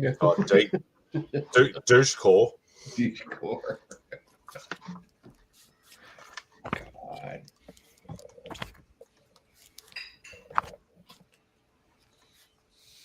No. This is quite the box you got going on here. I still need It's Defender just a more. random box. Well, not it. I like those Defender covers from that time frame. I think they're all. Yeah, I need to finish my Defenders run. Everybody pay attention if you're watching wrestling. This will be the first title swap of the WrestleMania. Catwoman. There you go. On the pole. I always knew it. Rare. Ooh, and then we have a few adult magazines in here as well. Hold on. Like Just the in good case, ones. just in case the internet goes out. The old throwback, you know. You know, Dad, the internet's got out. Don't worry, son. I'm prepared for this emergency. Hold on. I'm glad I didn't just start Here's the grabbing from Playboy. the side here. Hold on. What do we have on the side? What is this, Dad? Nudie Magazine This is Day. old school. This is Nudie old Magazine school. Day. Back in my day. It's a card. Ooh. Those are cool.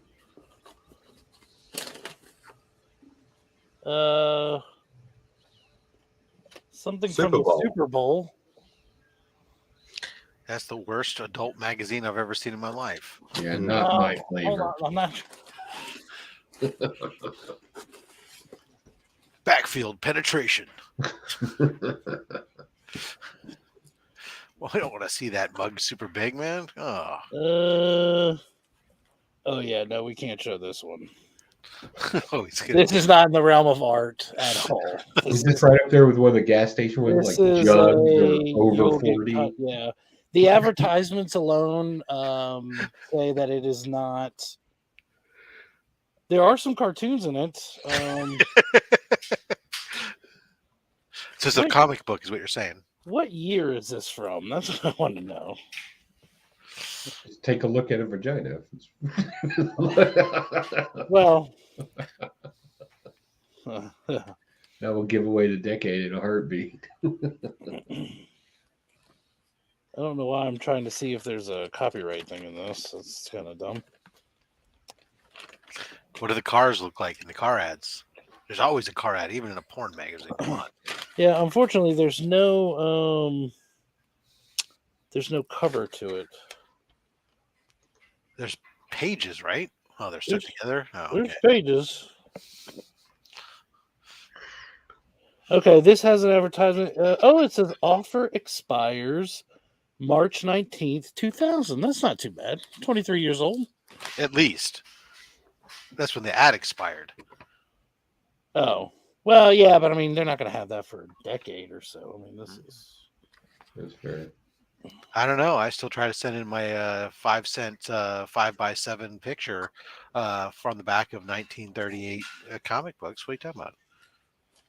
They're there to be You're cut out. trying to order the toys and stuff advertised in a lot of them to see if the company's still open. It doesn't have any kind of expiration on here. I demand my 1,000 Roman soldiers. Yeah. I want my 100 army plastic men now. Ready for action. Dude, remember that was like those are like the toy that you could get like when you go to the supermarket, even like to be like on the aisle somewhere, like a bag of army men or Yes. something. You just I feel so bad because those things were just cannon fodder for me. Okay, I feel confident in the centerfold. That's all you get. You're a brave man. All right. Ooh, excuse me. Well, that's that box. I'm still-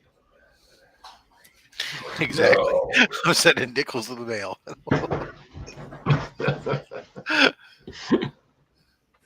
But at least I make sure that they're only nickels from pre-1950, because I know that I don't want to scare them when I'm sending my ad from the 40s. I don't want to send them in thinking that I'm sending them nickels from the future. Right. Some old buffalo nickels. That does kill me when you see the comic ads, the comic book ads, where it's like mail off and get your X-Men #1 for $200 or something. It's like, Mhm. I like the ones where they had like on the back, like the catalogs of like the back issues, from the early 80s, where you can sit there and you can just here's like a list of all these back issues and the prices right there on the. That's what I'm saying. Yeah, it was like you could. These are like $5. $5. These are $10, maybe on the high They had end. like big books that were like a couple $100. It was like, shoot. No, man. I never saw any that were that expensive on them. I'm talking they were like usually like on the high end, $10 to $15 on the high end, and it was a lot of cheaper stuff. But let's see. Couchin has a question. He says, "What are some of the runs that y'all are trying to complete this year?" Mine is X Factor Volume 1 and New Warriors Volume 1. I see a lot of X Factor whenever I go to a Comic Con. That should be relatively easy. Yeah. Mine's Ranger Comics, G.I. Joe from the 80s, and G.I. Joe from the Golden Age. Those are kind of my go-tos for finishing. Yeah, my Amazing Spider-Man Volume 1 through 100, which is now really slowing down. The Mystery in Space run I've been working on. My Flash Gordon 4 colors, the Flash Gordon Harvey comics, Batman 250 to 350 because I've got 350 to current. And finishing up my Miles Morales stuff too. I don't have too much left of that. I think there's one volume of Batman Beyond I still need to finish up my Batman Beyond stuff, but low priority. I have something in the mail coming in the next few days. It's a Brave and a Bold issue that I know a lot of people are interested in. Oh yeah, 28. I can't tell you now, man. I gotta have content. I do always love to pick up. I'm always on the lookout for good copies of, good covers of Strange Adventures and some of those various other, various sci-fi covers and stuff that I'll find that always good. Any good robot cover. I'm working actually on. I think I gotta look. I can't remember which volume it is. I'm still working on. I always have a list that I bring with me when I go to the con because it's more reliable than the internet. Yeah, I do the same thing. Yeah, I just print out my spreadsheet. So this one from '85, the Mile High Comics, they have an X-Men Giant Size #1 for $50. Send off for $50. All of these are $4. Like you said, Rob, they're like 75 cents, $1, $2. Yeah. But yeah, they have Giant Size X-Men #1 for $50. Hey, Mile High is still open. Mail it into them. See what they'll do. That's still a place. So see, Bizzle, most of what I'm actually looking for is actually the most recent run, just before this, the Volume 1 of Miles Morales Spider-Man. I've got a few books in there that I'm looking for because I wasn't collecting those, like issue 14 and 23 and 27. And then there's a couple in the very first, the all different Ultimate Spider-Man that I'm looking for, but it's only it's not going to come up. a dozen maybe issues altogether. I was going to say I was looking for an expiration. It does say this listing expires May 31st, 1985. After that date, just missed out. Catalog. You know what you should do though, right? Like fill out a couple of them and like go to the building because they'll let you walk through their warehouse and throw it underneath the shelf and be like, then go back to that area again and be like, oh, what's this? Did you guys miss this? How long has this been sitting here? That's crazy. Crazy. That. Somebody wanted all of these. Somebody wrote you a check in '85 for $1,000 to have your entire collection. Hope you honor that, because that would be horrible. Yeah. I hate for you guys to suffer a lawsuit over this.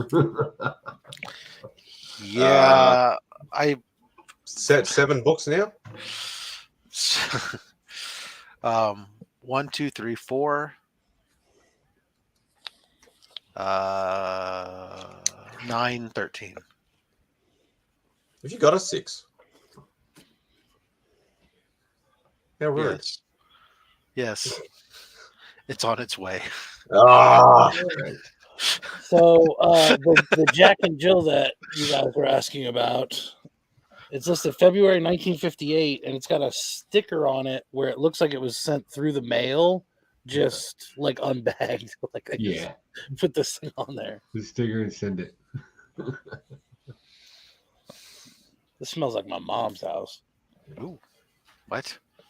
Yeah, menthols and I was gonna say it's like cigarettes and menthols and bourbon and goulash.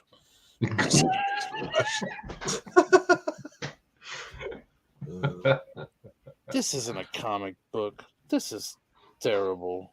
All right, guys, I gotta jump. Thanks for having me on. How high? Well, it depends on how quickly my wife walks in. I'm supposed to spend time with her tonight. There you go. I like you, sir. I'll talk to y'all later. Yep. All right. Yeah.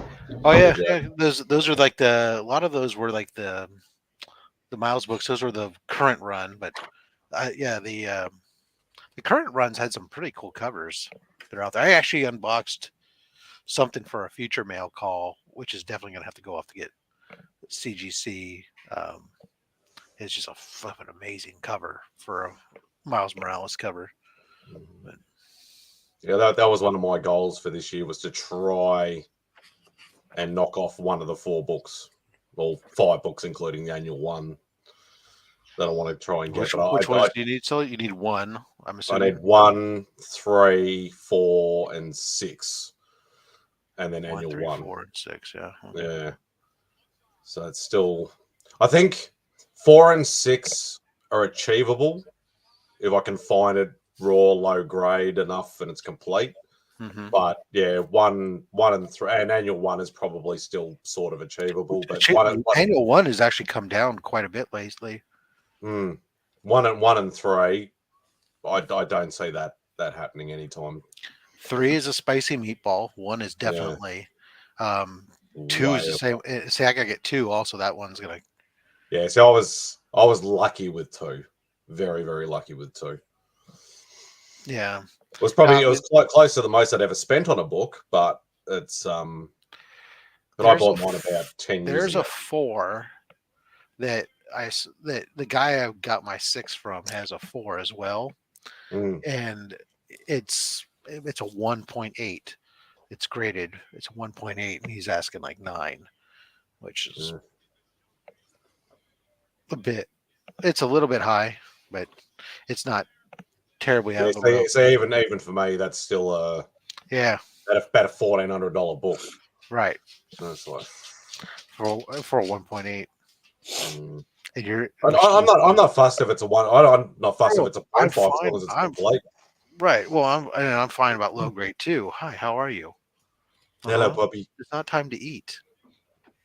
Not even close. Gladiator. That's not true. This is the big one. I actually remember reading this. It was pretty amazing because they start off where Galactus, they're like, it's got some of the Avengers and they're getting sucked into this black hole that Galactus made. And they actually have a pretty good team up here where they got sucked into Galactus's hole. They hook up. And they hook up Thor's hammer to Iron Man, and he gives them enough energy to blast themselves out of the black hole. This is the big fight scene beginning here. Look at this. Yeah, Gladiator wasn't he was an alright character back in the day. I prefer the Daredevil Gladiator though. One with the saw blades on his This is arms. the good stuff right here. Look at that. And then Thing wants to get in on it. What are you gonna do, Thing? Nothing. Clobbering time, baby.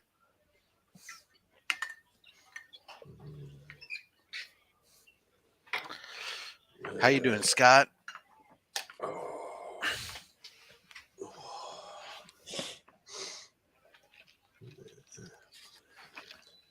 Scott should come to Heroes Con with us. I love these too, where they always had like the just random ships that were made, or like some sort of space buggy that like got everybody around.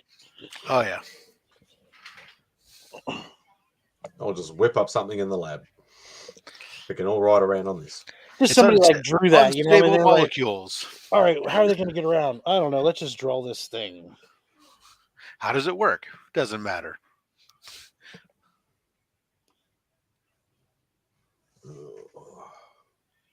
Today, the giant has awakened. Spoiler alert, this is how it ends. Dun, dun, dun.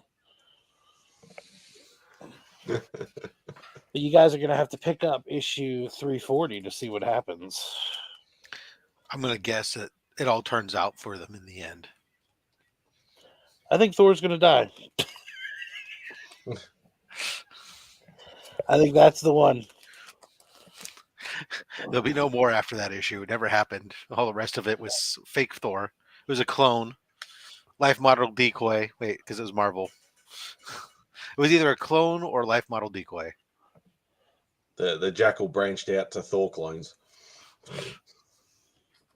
Yeah, see, Three Stooges, this just isn't funny. Like, you can't relay the slapping and stuff the same way in a comic book. It's not quite the same, is it? Like, smacks him, and it's like, oh, that's just not funny.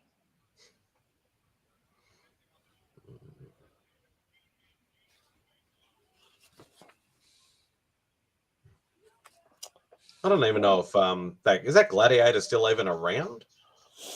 I don't think he's even around anymore. I don't think he's still around. Yeah. Probably part of the Guardians. Everybody else seems to join the Guardians. That would be big. You're talking about the one that was like, I don't know. Shi'ar. Yeah. Yeah, the purple dude with the mohawk. Yeah. Yeah. Absolutely. This match is going to be coming to an end here soon. You know, kind of a Superman-ish character. We're gonna make him purple and add a mohawk, but other than that, you know, give him a cape.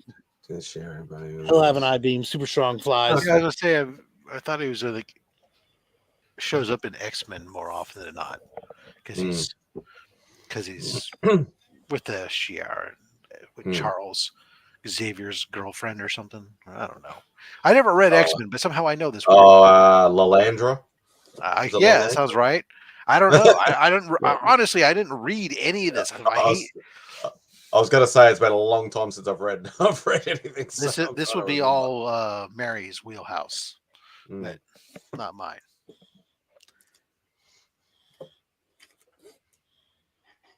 Because all that X-Men stuff was her. All that stuff was hers. No, we were just talking about Gladiator and whether or not he was still around and who he was running around with, and well, no, that's what we were wondering. And somebody said they was, and I said, yeah, that's what I thought because he was with like the Shi'ar and like with Xavier's girlfriend or something. And I was like, I don't know why I know any of this stuff. It's just I didn't read your books. Probably, it comes up in other books or something else. I read Wolverine every once in a while, I suppose, and there was crossovers. Maybe I don't know. So Charlotte's I gonna just do a moonsault outside. Oh, this new Defenders depicts a Wolverine and Hulk with a gun. She just didn't get caught. Interesting. Basically, very well. She did a moonsault outside, and nobody was there to really catch her, so she had to absorb all the impact herself. Well, hopefully she's got some decent cushions then. No, she's skin and bones. But oh, okay. Well, that's gonna hurt then. But she got up, And now it's time. Headbutt, Riptide. 1, 2, 3. Match is over. No, she kicks out. Wow. Just keeps going. Yeah. Oh, the old Punisher video game on the back there.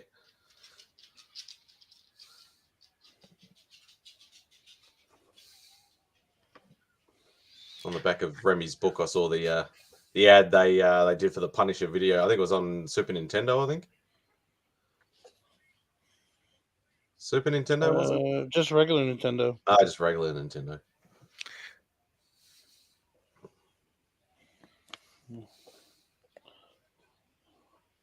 Sweet graphics. Oh yeah, that would win awards these days.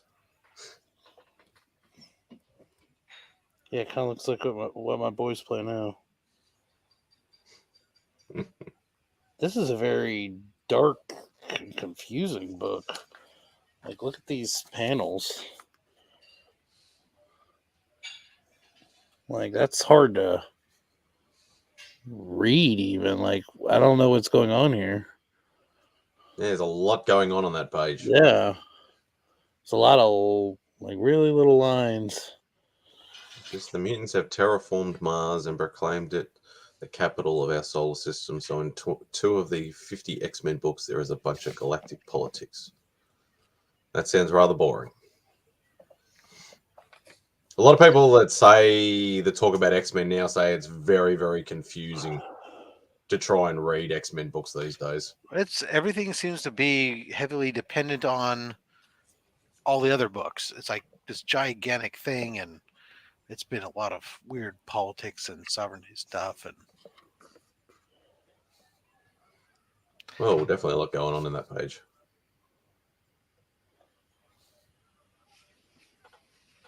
I always like it whenever there's like group shots. Like Spidey's always like hiding up on the wall in a corner somewhere. Yeah, that's what he's doing here. Yeah. he doesn't want to be down around the masses. I mean, he's not really. He works with other people from time to time, but he's not really a team player. Yeah, that's right. He's always. You almost think that maybe, to some degree, Batman's a better team player than freaking Spider-Man sometimes. Ooh! Don't miss this detail though. They got pizza. Oh, well, that'll feed everybody. Well, apparently nobody's eating it, so it's they got 40 people in the room. They got it probably has one pineapple. large. Like Black Widow's eyeing it off, but that's about it. It's got pineapple and on it, and none of the ladies can eat any of it because they won't fit into their costumes. So it's a pretty cool first page, though. Starting lineup.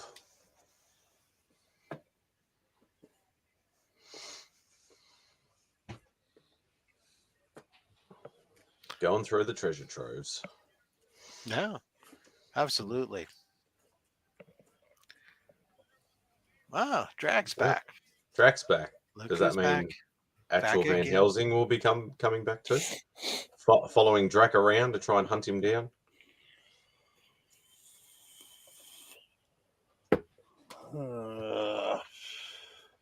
Yeah. Well, these girls have gone at it and given themselves. They're actually physically, both of them have a lot of marks and trickles of blood from the war that they're putting themselves through.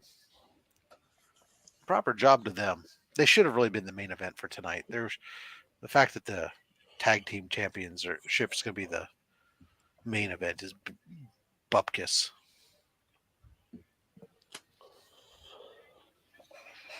Oh, look, there's one of mine. Were you able to find yours?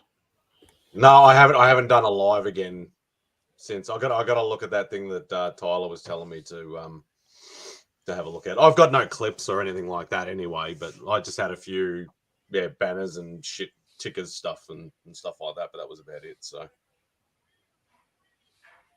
breaking news. Oh, an avalanche riptide. Let's see if Charlotte stays in that bikini top. Oh, wow. Brand 1. Hold on. I got to play. This is 15 seconds, but I don't care.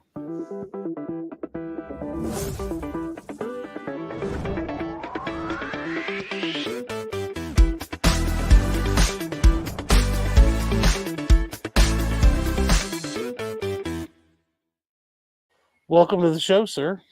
What's going on, guys? Here's trouble. What's going on? That's it. In case you guys are wondering, Rhea Ripley won. She's now the women's champion. Nah. Sorry. I know, Bad Spidey, you were on pins and needles the whole time, waiting to know what was going to happen. So that's why I wanted to make sure to. I don't even know who the hell that is. Oh, nice. I've heard of Charlotte Flair, but that's about it. I don't cleaning up every that stupid plot, so they're going to get rid of Resurrection, and yeah, I haven't read X-Men in a while. I tried reading it because everyone said, I wasn't an X-Men guy before, and everybody said, "Oh, Hickman's great. This will be great." All this stuff, and I tried reading it when he launched the stuff after Powers and House of X, but it was just too much. I said I had to read every single thing to know keep up with what's going on, and everybody dies, but then they come back to life because they've got infinite lives now because they used the cheat code when they started up the issue or something. Like a Konami code? Forget about it. What's that? They use a Konami code? Yeah, something like that. Either that, they got the power glove or something. I don't know, one of those silly things. But yeah, there you go. Some Nestle's Quick. I got some of that. Is that with the GoBots?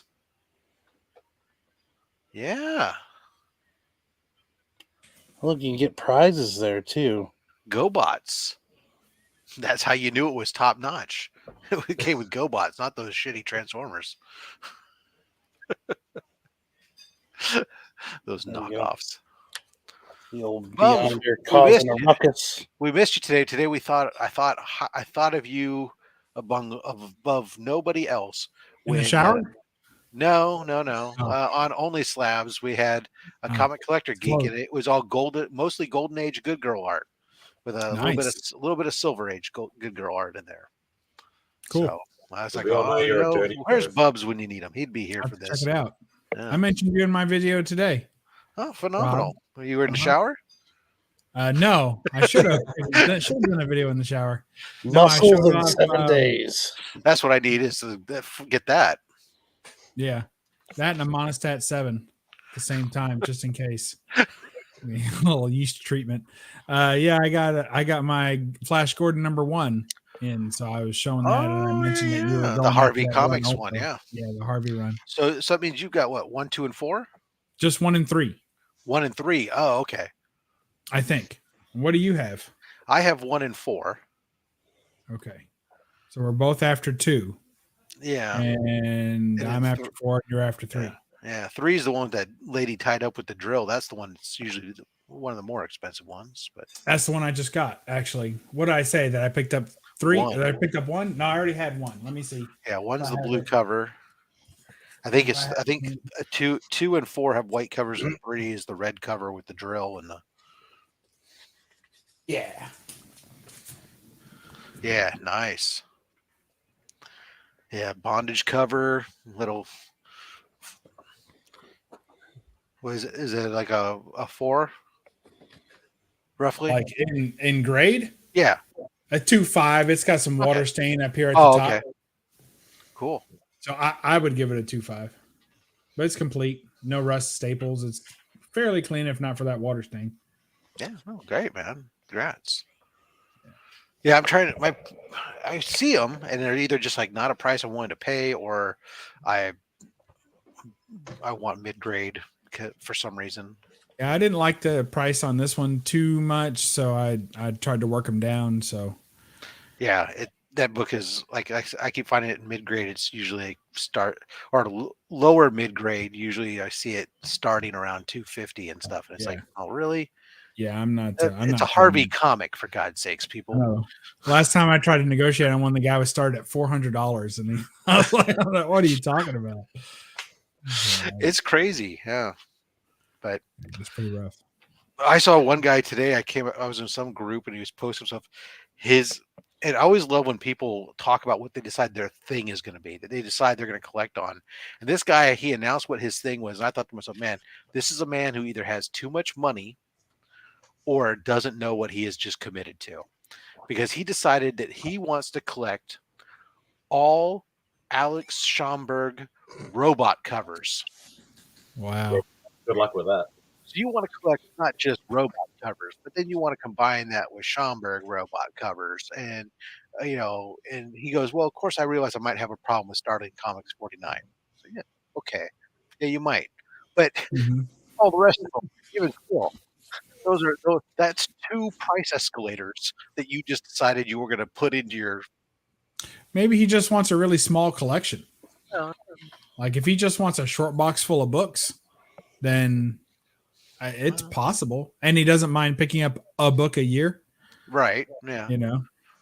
Or as Rob said, he's got too much money that he knows what to do with. Right. Well, I mean, if he's got that money, it sounds like he knows what to do with it. Yeah. Picking up Schomburg robot covers, I mean, that's a good place to put the money. Oh my goodness. I'll just stick with Schomburg Invaders covers, which is not many. No, there's like one. One? I thought there was 2. It was just I think it's just a king size annual. Yeah, it's just the annual that I know of. Yeah. But there could which be I already have. Right, which is his last done cover. Done and done. Look at Simo's done for the year. But you know what you need? You need to get one in each grade, then, Mad Spidey. Oh, I don't do grades.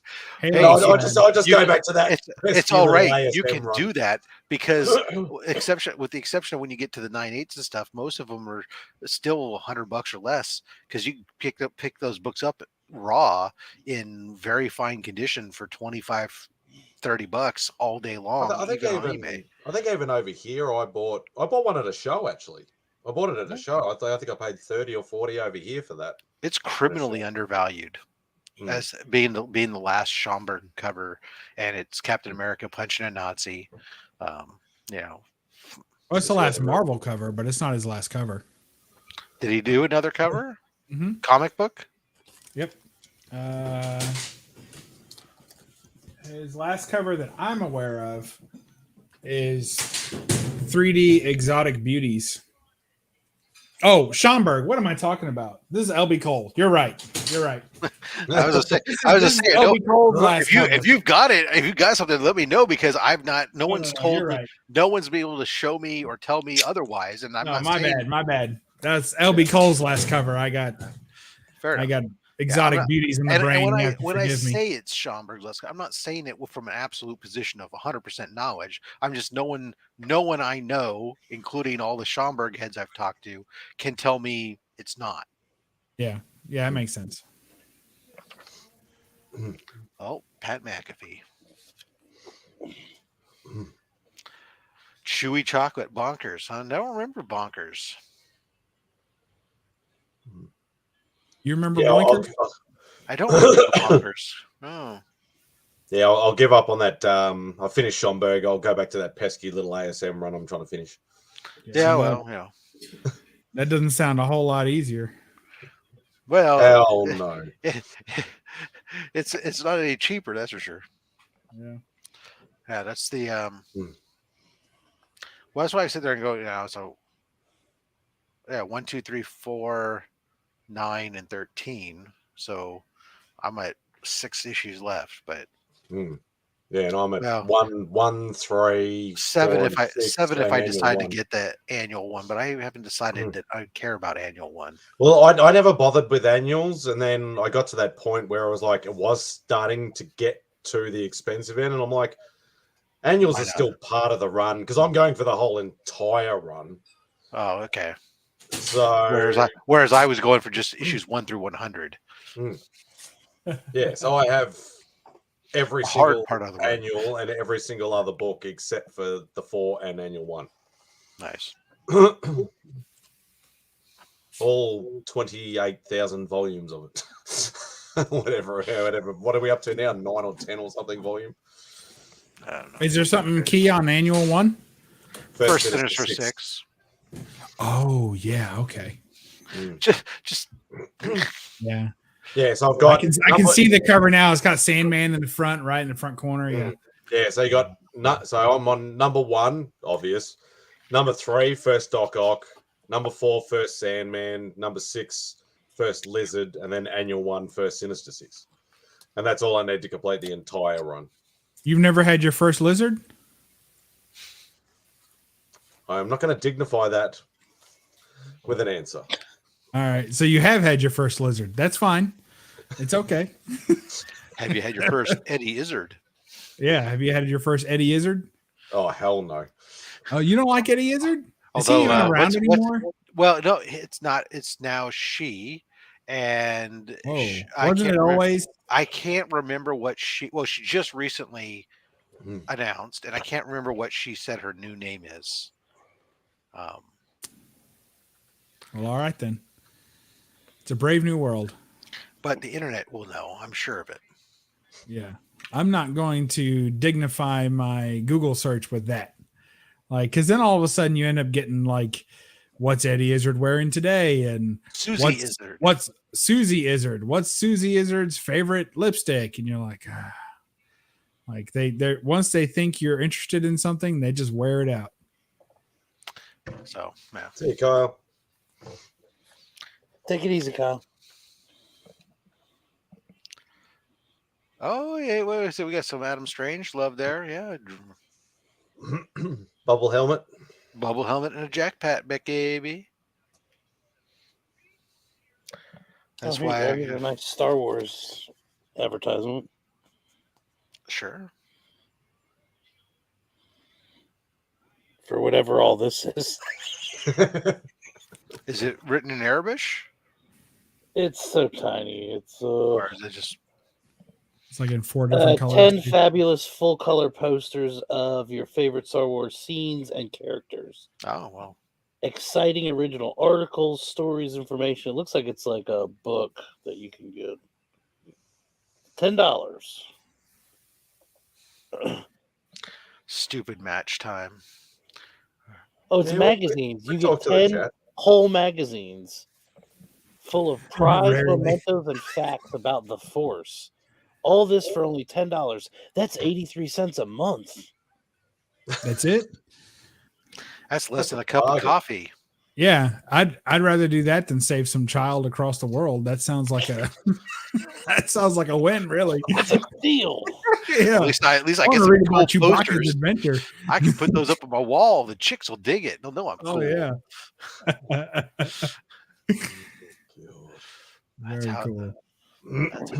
This may be the best character in comic books. Oh, that's from Space Ranger. It's his sidekick. He's a shapeshifter. I was going to say, what is that, a snork or something? No, that's what I thought it was. I couldn't remember the name of it. Would you wake up this morning and watch a marathon of that shit? What the hell? Damn, no. When it comes to cartoons, I'm pretty good with my memory. Man, you are quick with the snorks. I can't remember that amazing. character's name, but I know he's Space Ranger's sidekick, and he's a shapeshifter. First appearance of Space Ranger right here, by the way, in showcase number 15.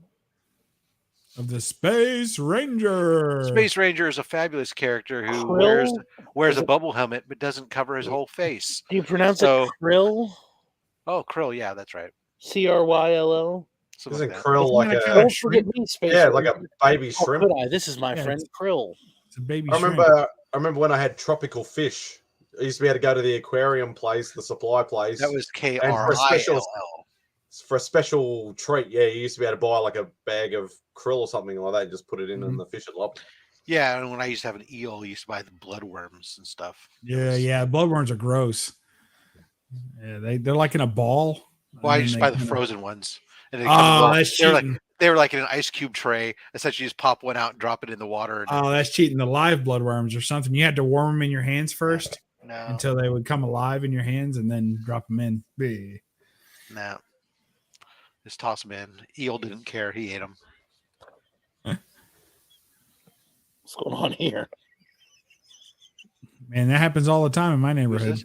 Oh, now George Kittle's in the wrestling? Oh, my God. This is broken down. Oh, look, he had to give him a boost.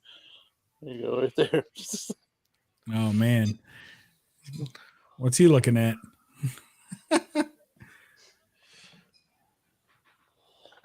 Oh my God, what is He's Matt? never gonna wash that shoulder again. Mm-hmm. Oh, Oh, sound like a hemorrhoid flare up. You okay, Rob? Pat McAfee climbed up on top of the ring post and went to do a moonsault down to the Miz down below on the floor and didn't get caught by very much, and so he basically backflopped onto the hard floor. But whatever. I always wanted that thing. You can float on air. Oh yeah. He's got so much adrenaline going in him right now because he doesn't wrestle much and he's just a celebrity. Pat McAfee, isn't that the guy that invented the antivirus or something? No, this is the former punter who's a sports announcer. Yeah. I remember that guy. Yeah. He occasionally does some announcing for the WWE, and he showed up out of the blue to have an impromptu match here with The Miz, and then George Kittle, who happened to be there, and then came in and got involved because George Kittle's been wanting to wrestle, and all this in WrestleMania. Is that what's going on right now? Yeah. That's why it's been a little bit quiet with the people coming in because everybody's at home watching wrestling. Well, that and then Drax having arguments with himself. Is it on pay-per-view? Well, it's now on Peacock, whatever. So it's a premium live event, whatever that. Good. Then I can rewatch it tomorrow, right? Yeah. Well, that's what I did. Day 2 will be tomorrow, but you can still watch day 1 tomorrow. Yeah, okay. WrestleMania now is 2 days long. You're kidding. No. Wow. It's 2-day event. 1 day's not enough. To go to midnight is not enough on 1 day. You got 2 days. Yeah. Cool. Exactly. I only like the diva matches or the whatever they call them these days. So I fast forward to the girls matches. Those are the only ones I enjoy. We had there's 2 women's matches thus far. Because you're a good so far. It's an art form. But one of them was a 6-woman match. That works. Damage Control versus Becky Lynch tagged with Lita and Trish Stratus. Both have shown backup out of. No way. Yeah. I love Trish Stratus. Yeah, there's a lot of her to love. Yes. Why, she got bigger than she used to be? No. I'm just saying that. No, I'm saying she's very shapely. All right. Yeah, I'm gonna definitely rewatch that match. And then they had the Rhea Ripley versus Charlotte Flair match. I don't care for Charlotte Flair too much. She's okay. No. But I'm going to check those out. I'll watch them on replay and just fast forward. Like I did that with Royal Rumble and got like to the Ronda whatever. Yeah, Rousey. I got to her and watched her little match. That was fun. And I think that was in Tennessee. It wasn't too far from me. I should have tried to go, but if you've ever been to a match with a bunch of fans, it's a different experience than it's probably the last of the women's matches for tonight because I think the other women's matches are going to be tomorrow. It's going to be there's a 4-way tag team match, and then there'll be the other championship Bianca Belair versus whoever the hell she's facing. I don't remember. They built up that storyline so Asuka, that's who it is. Who are you going to Asuka? I don't know, but I'll figure it out someday. I don't blame you. I was going to say something about awards, but I gave up. You mean like the comic book community awards? Those are legit. Oh, they light up? Yeah, they changed colors even. Yeah, I heard that they were legit now ever since somebody said they weren't and everybody said they were. That's pretty cool. The community voted for them, man. Whether or not some people chose not to participate. You can't help that. All we can do is for months and months and months promote it. And if people don't want to participate, they don't vote. They don't get to complain afterwards. It's like American politics. If you choose not to vote, you don't get to complain about the outcome. Yes, I agree. I think the term community is probably what most people fuss about. It's a comic community as opposed to just a hobby with hobbyists and and I think it's difficult to say. I think there's lots of communities in the comic book world. This isn't the only one. Some of them tend to overlap, some of them don't. But what are you gonna do? The people who happen to be on YouTube collect comic books and occasionally sell them, but not as their main lifestyle community awards. I mean, that Yes. just gets a little. I think that's better, and it should be a 2-day event. And go till midnight. Yeah, premium on Peacock. Yeah, absolutely.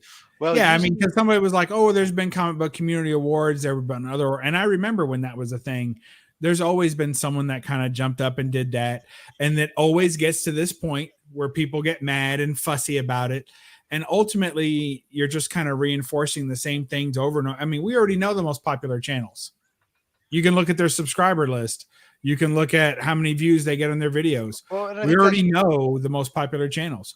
We already even know the most fastest growing channels. I mean, this is not information that really needs to be voted on by a group of people. We already have the stats to show what the answers are. And that's why, a couple things that have gone on as he evolved it into year 2 and stuff. We're dividing it up into different groups based on subscriber counts, right? And we don't have a fastest growing channel and other crap. There's nominations for shows that in the case this one was best collaborative project or event, right? Best facial hair. Yeah, I saw some of that categories.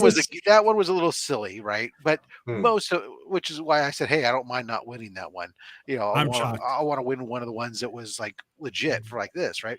Yeah. But there was different types of genre type stuff, and it was broken up by different segments, so that way, hey, as a small channel was less than 1,000 subscribers, I have a chance to win something against my peers, right? And then as I grow now my channel's grown, I'm past 1,000. Now I need to compete in the 1,000 to 5,000 realm, but you can only slice the pie so small. You can only do so much, but I think it's done pretty well.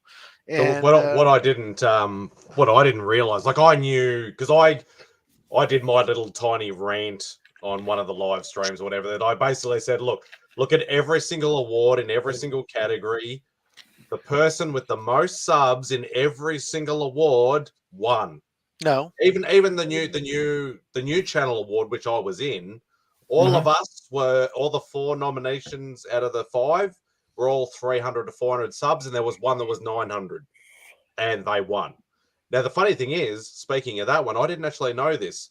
The one that won, that one that I did for new channel, ever since the awards, they've never done another video.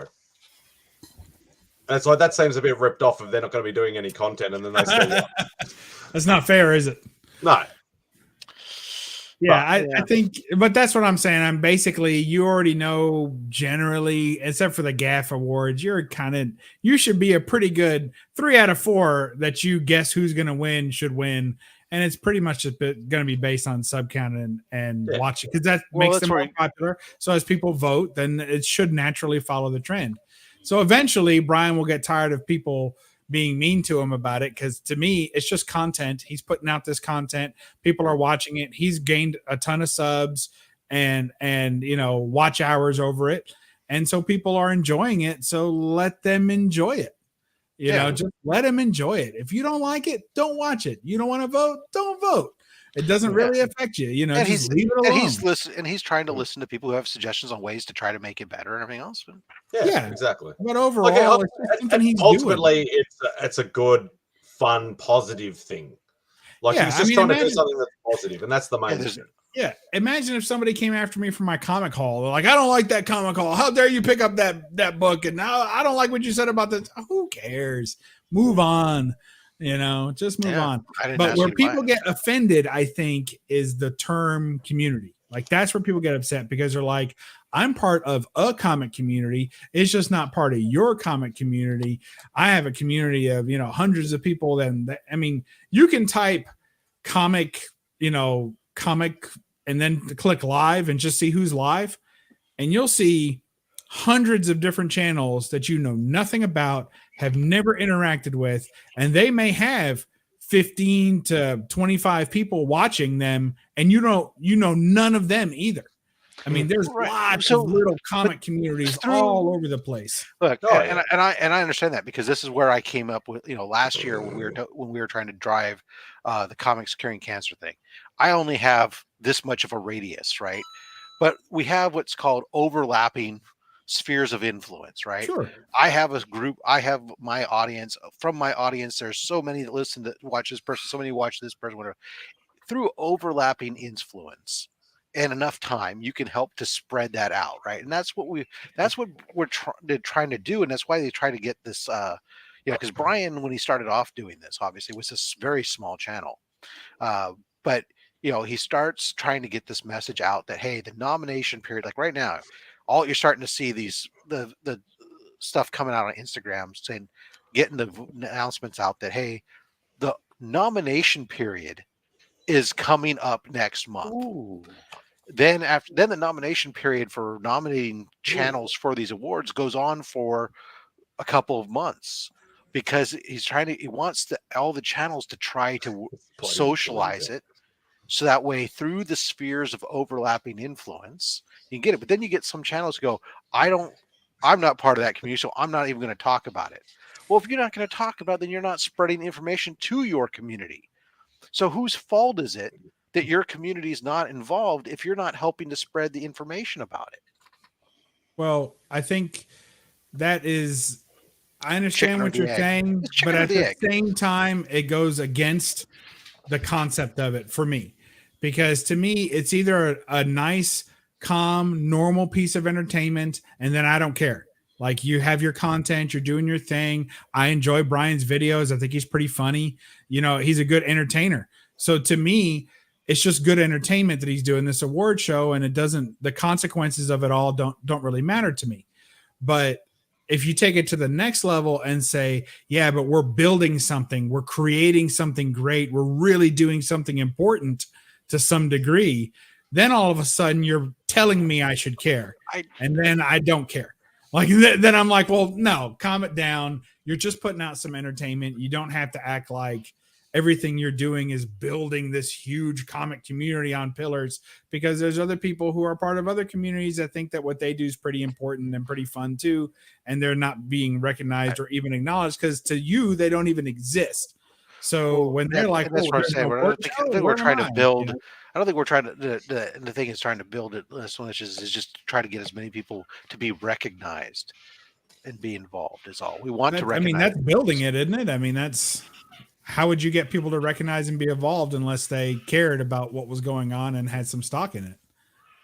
I mean, other than just as entertainment, which that's the way I take it. It's entertainment. When I watch any kind of award show, although I have been to parties before where like people bet on the Oscars, like other than betting, other than like, maybe that's what I should do. I'll start a comic sports book based on Brian's award show. And then I'll hold a side sports book of betting to see what channels are going to win. And we'll have odds. And if your channel is lower and wins, then boom, you win a prize. This is the fallacy right here, is to call it real comic book. Nobody said anything about real comic book, because that would imply that one community of comic book collectors is better or real compared to another. Where's my membership card? Right there. Whereas in reality, all the communities are equal and are real and everything else. And the whole idea of trying to do something that crosses over isn't a bad thing and shouldn't be viewed as a bad thing.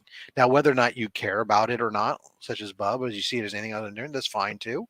That's everybody's entitled to what they want to think of it and everything else. But the intent behind it is important, and the intent isn't to try to make somebody better than somebody else or to try to say that their group of people that they're in is better than anybody else. It's trying to build some kind of positivity and help to try to recognize others is what his intent was and is.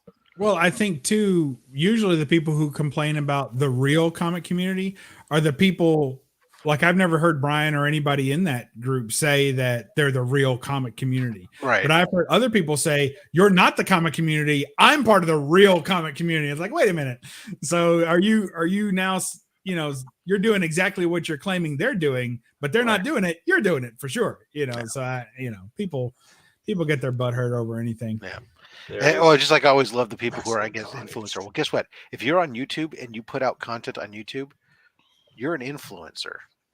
whether you intend to be or not, to a degree, you influence people. I don't think of myself as one, but I've had people tell me, "Oh, I went and got this because I liked it after you showed it." Well, I influenced them, not I think there's a intentionally, difference. not Yeah, that's the difference. not But that's the intentionally, difference. but you are an influencer nonetheless. And yes, I would say the same thing, because I just see myself as I just like showing people like what I love and what I collect and stuff like that, which like a lot of us do. And then I actually had a post on IG that I was tagged in, that because I did one of my artist spotlights on a particular artist, and Free Energy Comics, or Free Comics now, went and actually approached that artist and got his own original art piece done thanks to me from one of my videos. I'm like, does that make me an influencer now? And I'm like, because I've never seen myself as that.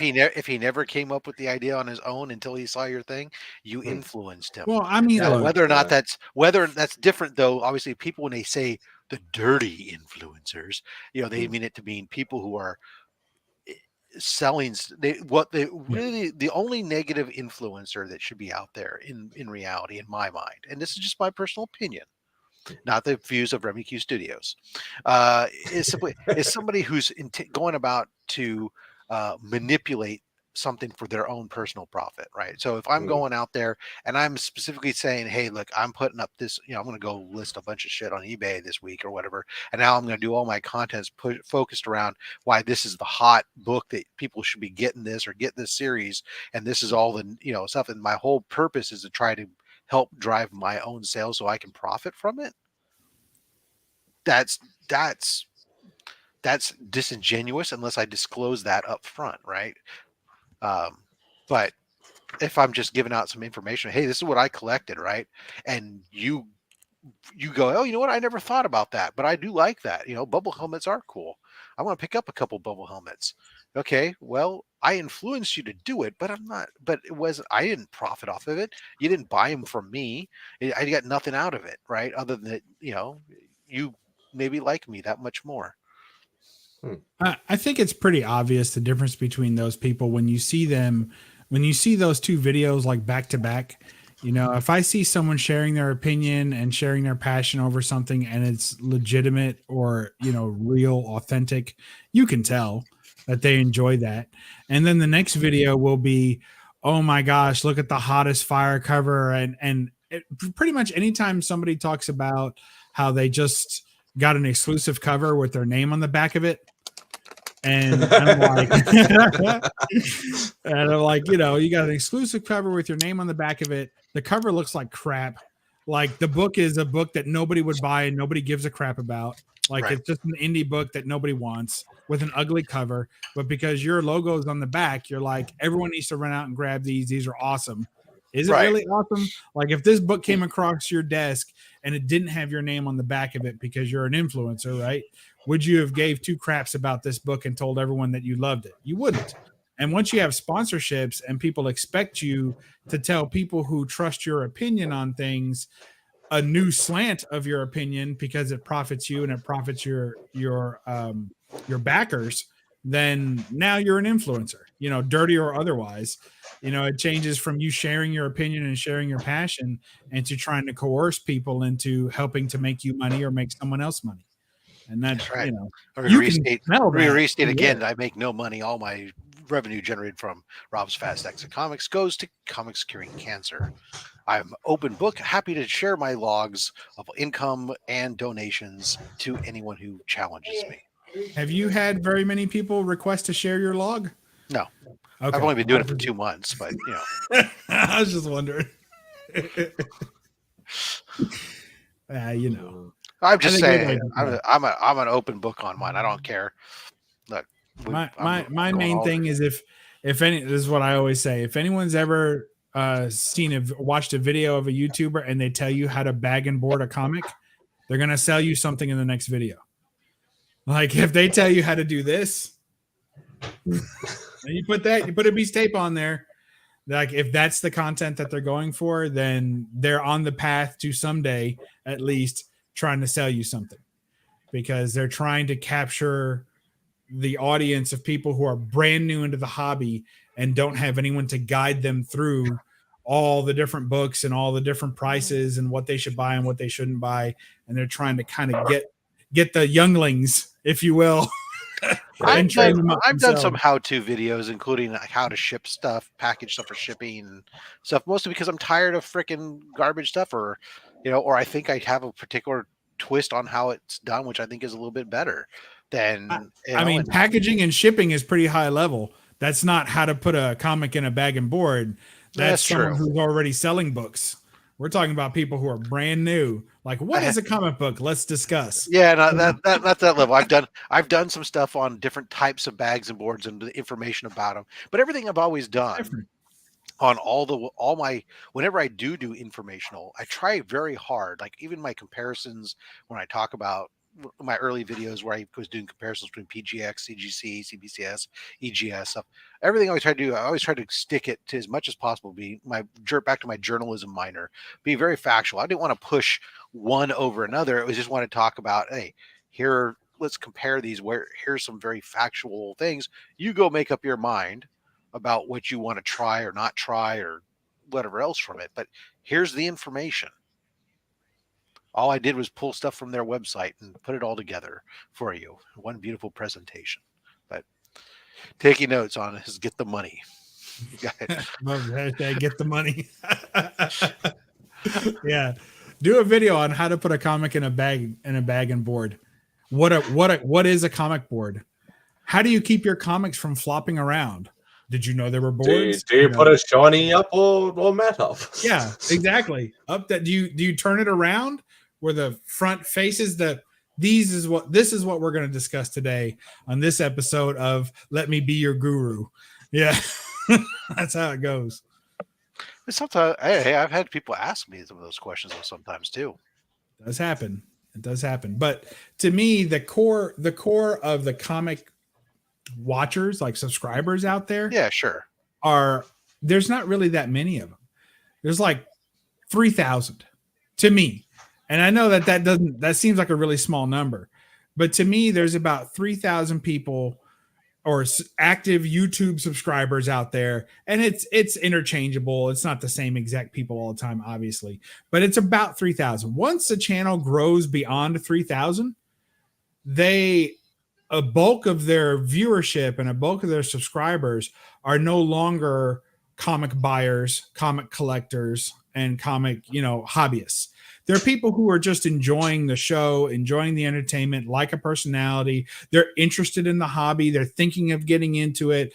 Maybe they found an old box of comics in their dad's basement and they're wondering about it. They think it's kind of cool, but they're not going to spend their paycheck on it. And so that's most of YouTube. And as far as, hobbyists goes, most of the people that are watching the videos don't even collect comics. They just enjoy hearing about them. And that's their little hobby. Or they like the movies and they just want to go, oh, this has got Spider-Man in it. I like the interesting. Movies. Yeah, they think it's interesting. So once you get over that 3K mark of subscribers, you start really accumulating people that don't know anything about collecting comics, really, other than what they've heard from you and other larger channels. And those are the ones that are getting their pockets reached in often because they don't know anything. And then they keep hearing and they get hyped up and they're like, oh yeah, I'm going to buy this book. But I don't know who to buy it from. Well, don't worry. I've got an auction coming up on Thursday night, So, when you start having a 5K plus channel selling books, like live on auctions or having other people come through their channel to sell books, then that's a little bit just a hair predatory against those new collectors. And, in my opinion, but, hashtag get your money as circumstances says. So that's fine. Daddy's got to get paid. Wait. Yeah. I'm not kicking around anybody's side hustle, but it just has to be recognized as a hustle. So that's all. Whether it be the immediate or the long game. Yeah. The old long hustle. Yeah. You working on Guess Those Tootsies, Remy? No. Wait, when you're usually fiddling around like that, you're usually working on. No, I had somebody send me something. I'm trying to get this. I'm doing something separate. I'm sorry. I'll be back in just a second.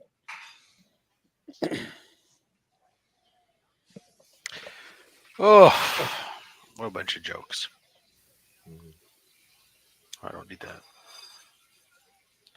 My goodness, this lady onions. Yeah, exactly. I totally agree. Hustle is, always will be. Especially when you live in Australia. Yeah, because you guys got to run away from like what? Dingoes and scorpions and black mambas. Are they crossing the road all the time? I like that. You mentioned all the non-usual ones that everybody says. Usually it's like kangaroos and koalas and wombats and stuff like that. And you're like scorpions and black mambas. Well, except that the only way I know it's pronounced is from listening to the Crocodile Hunter, and he said it's black mamba. Mamba. Black mamba. And as he'd be holding it, whipping its head away by the tail, and its head's coming at his crotch, and he's whipping it. And oh, that's going to make it nice and calm. Oh, this mamba! Look at the size of this thing. Oi! Just swing it around his head; it'll calm down. I soaked my testicles in chum, and I dangled them in shark-infested waters. Oi! What a feeding frenzy that was! If they bite me, it's not their fault. Yeah, that's about right. That sounded like a New York They're accent. just doing what they're supposed Probably to. was. I got a cool book today. Yeah. Besides the Flash Pinups around the world. Ooh. Claim. Yeah. It turned out not to be too much around the world. There's only about 4 artists featured in this thing. But it is pretty cool. No, that's not a blank. That's just a gamma. Is Dave Stevens one of them? No, this is just like I thought that's why you might have bought it.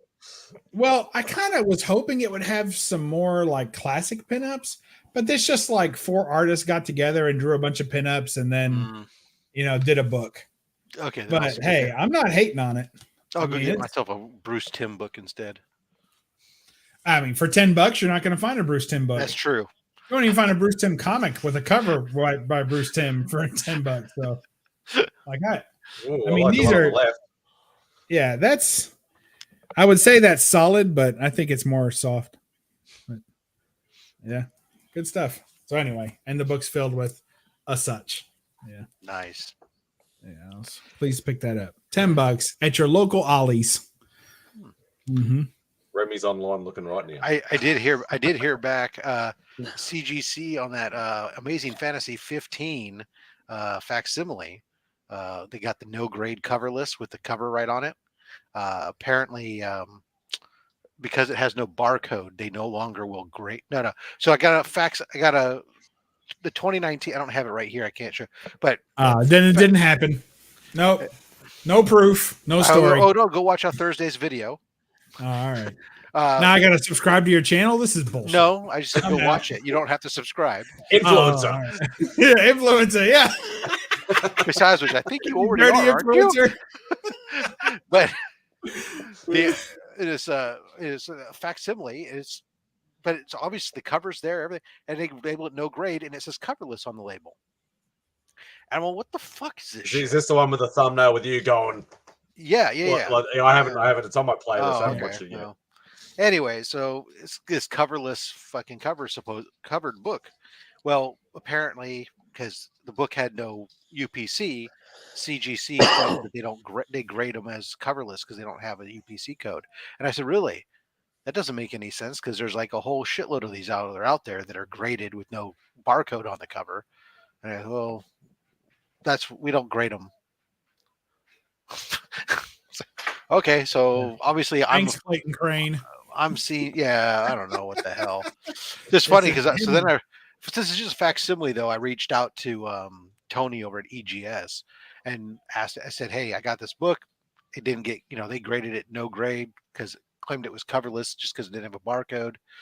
If I were to send this to you, would you grade it?" He goes, "Absolutely, we grade it. CBCS." I says, "I know what you're talking about. CBCS grades it.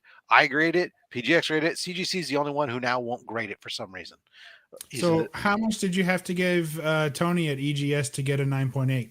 Or did you spend extra for the 10? I haven't sent it to him at all. Oh, okay. I didn't know. It's still listed as a no grade. It's still, yeah, it's for sale right now on my short box. No. Good segue there, bub. Oh, I didn't drink.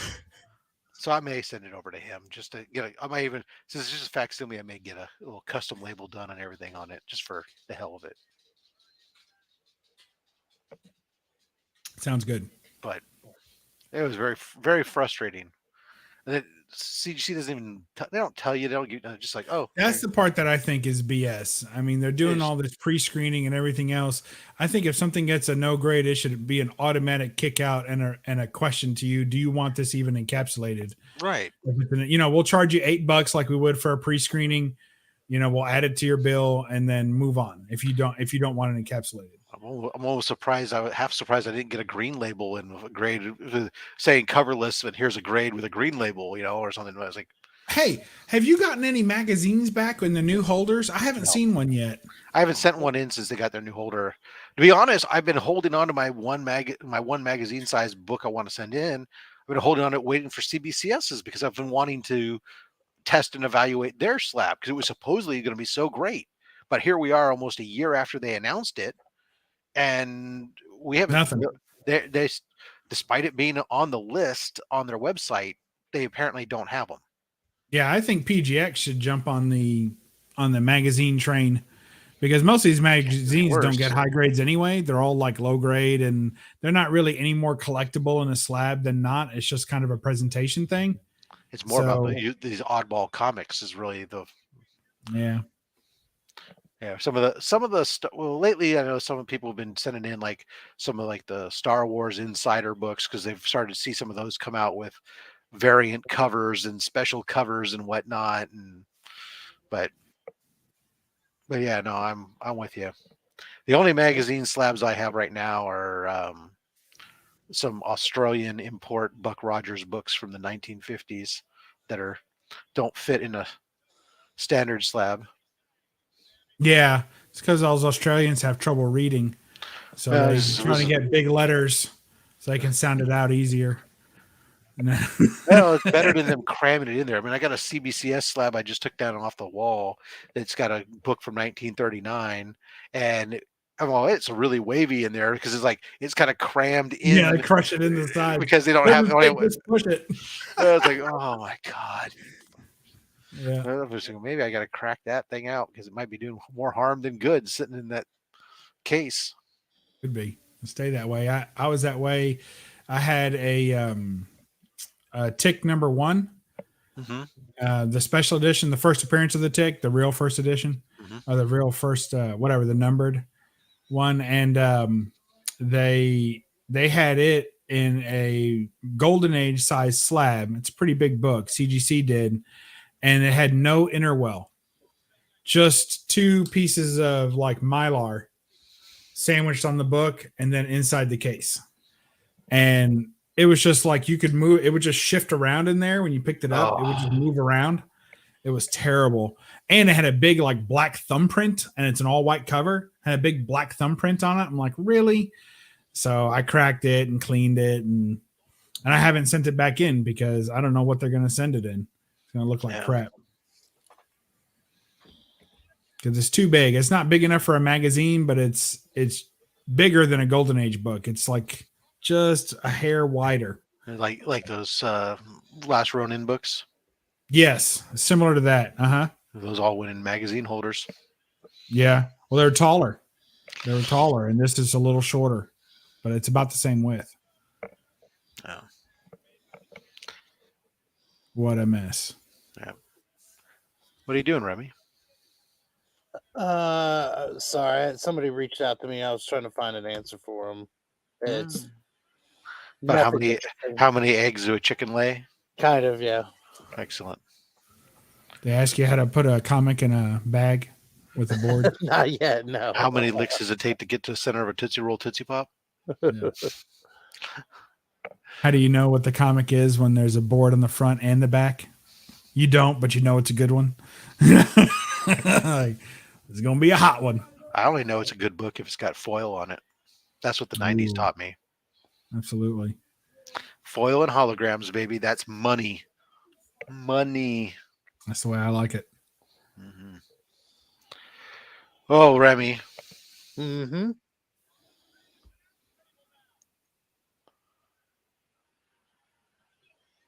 This is riveting conversation. Sorry. No, that's all right. Bubs and I have been trying to carry you. It's getting heavy. Apologize. That's all right. But since you refuse to wear a baseball jersey, we're not sure if we should bother.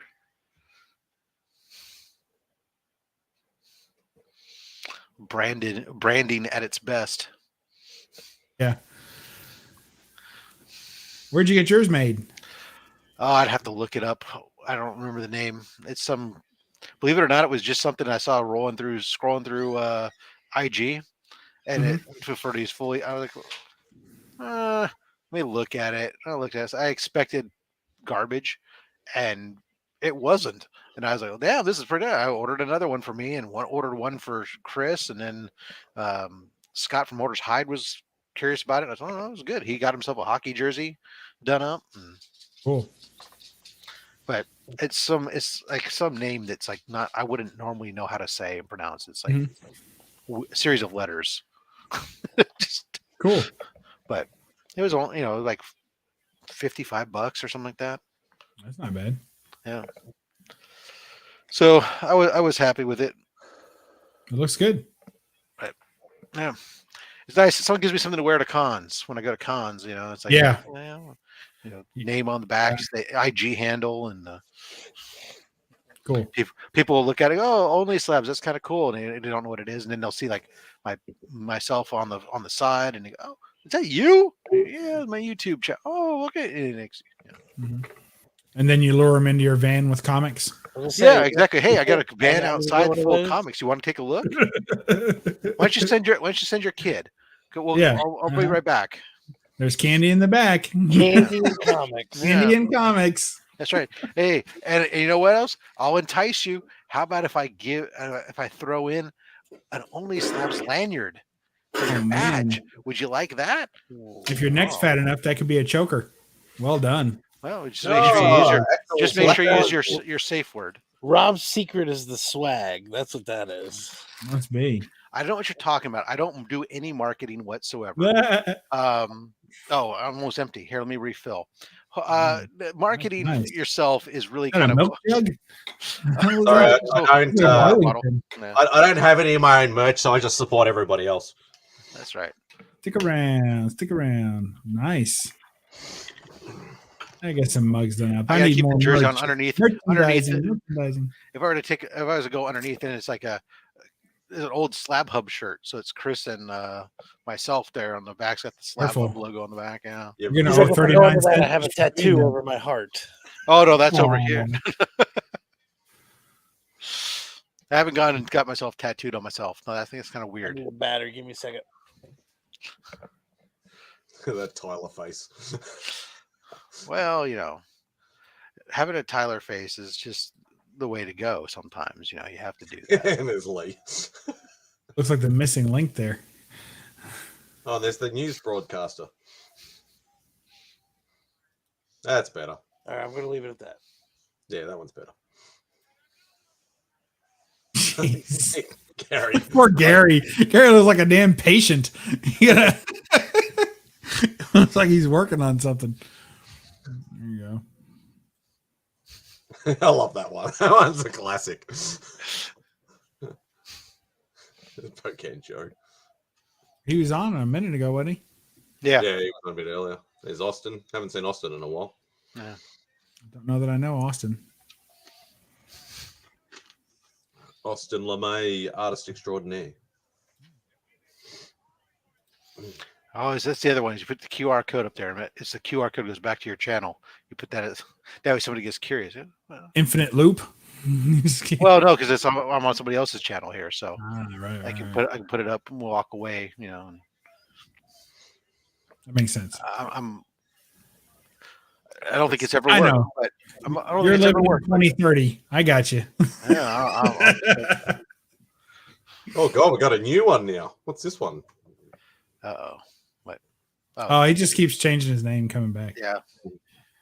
Or opening another account. It's performance art. Too much great time. Yeah, he's got performance art going on. It's all right. I mean, he lives in Canada. Oh my goodness. My stupid thing's asking me if I'm still here. So I'm watching the show. Why are you making me have to tell you yes, I'm still Peacock? actively... Yeah. That's just because everyone else already turned it off. No, Just actually, I don't think. make sure you're okay. I think it's actually not Peacock that's doing it. It's my subscribe the box that's feeding it. I know who that one is. It's the free streaming box from my cable company that's just hooked up to a computer God monitor. damn it. Yeah. Dupe. Yeah, I know who that one is. Was that Brannigan? Too many damn Draculas in here. No. Brooklyn born 718.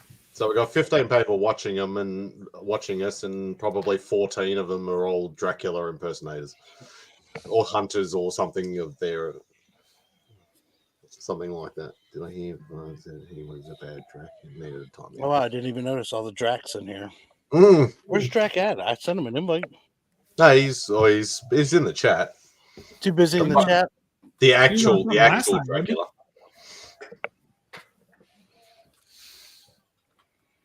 Yeah, he jumped on.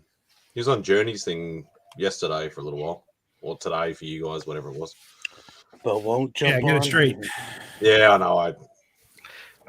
We've just gone off daylight saving too, so I'm all out of whack a bit. So, did you give your good pal Simon a prickly cucumber for his birthday a couple days ago, or?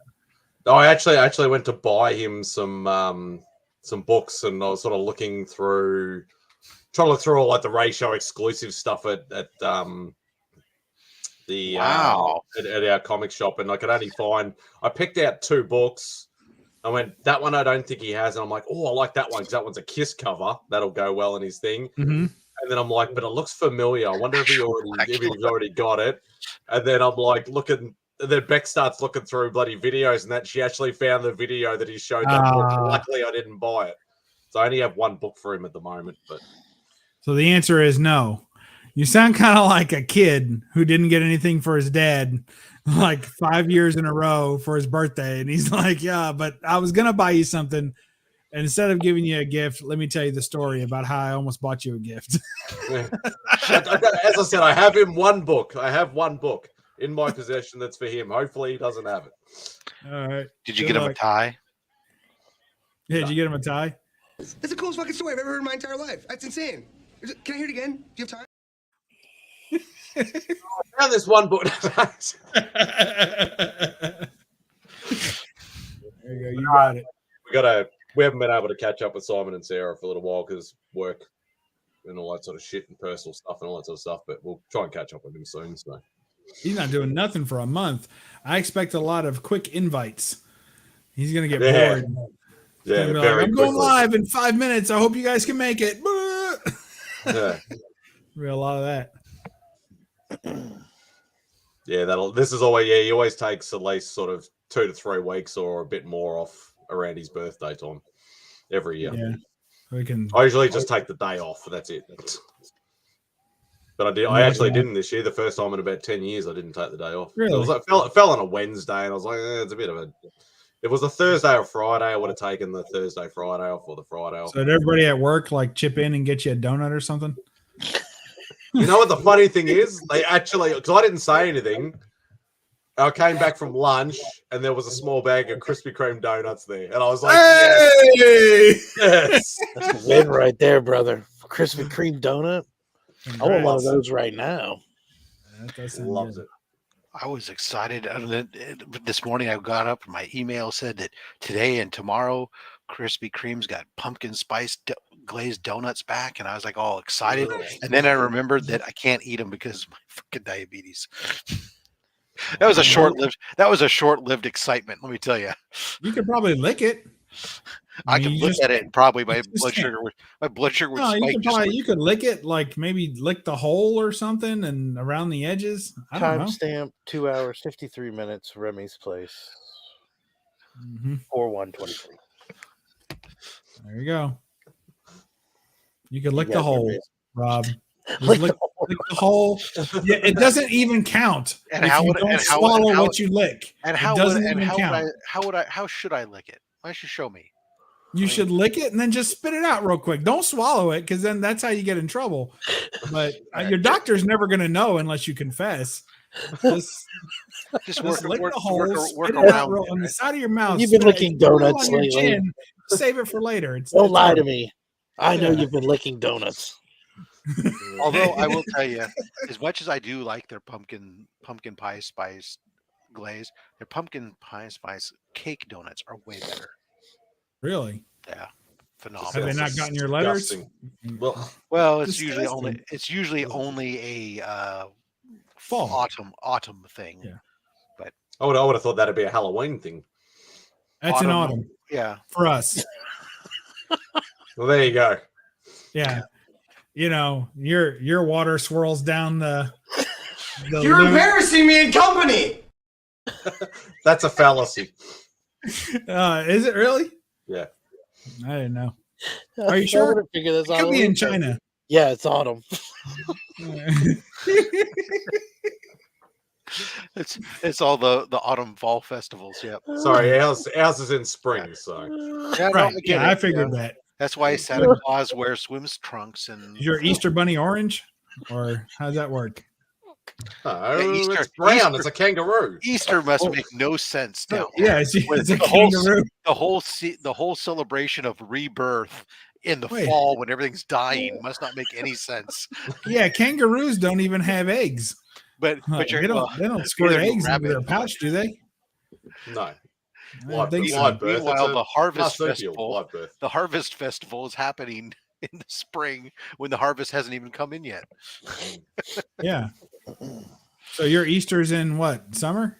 I don't know. I can't keep up. Is it in fall? Yeah, it's in Is autumn. Yeah. And then Christmas it makes no sense either because like that's supposed to be the birth of the rise of the sun god, or the days are going. Now it's the birth of the son of God, but originally it was the birth of the sun god, and you know That'll work so over here because it's now it's summertime. actually the death of the sun god because goodness. the days start waning as in the at the summer solstice, as opposed to in the winter solstice they start waxing. Do you have the original tablets that this was told to you on? Absolutely, yeah. Robert. Downloaded from the cloud. Yeah. This is so much going on here with all this chat.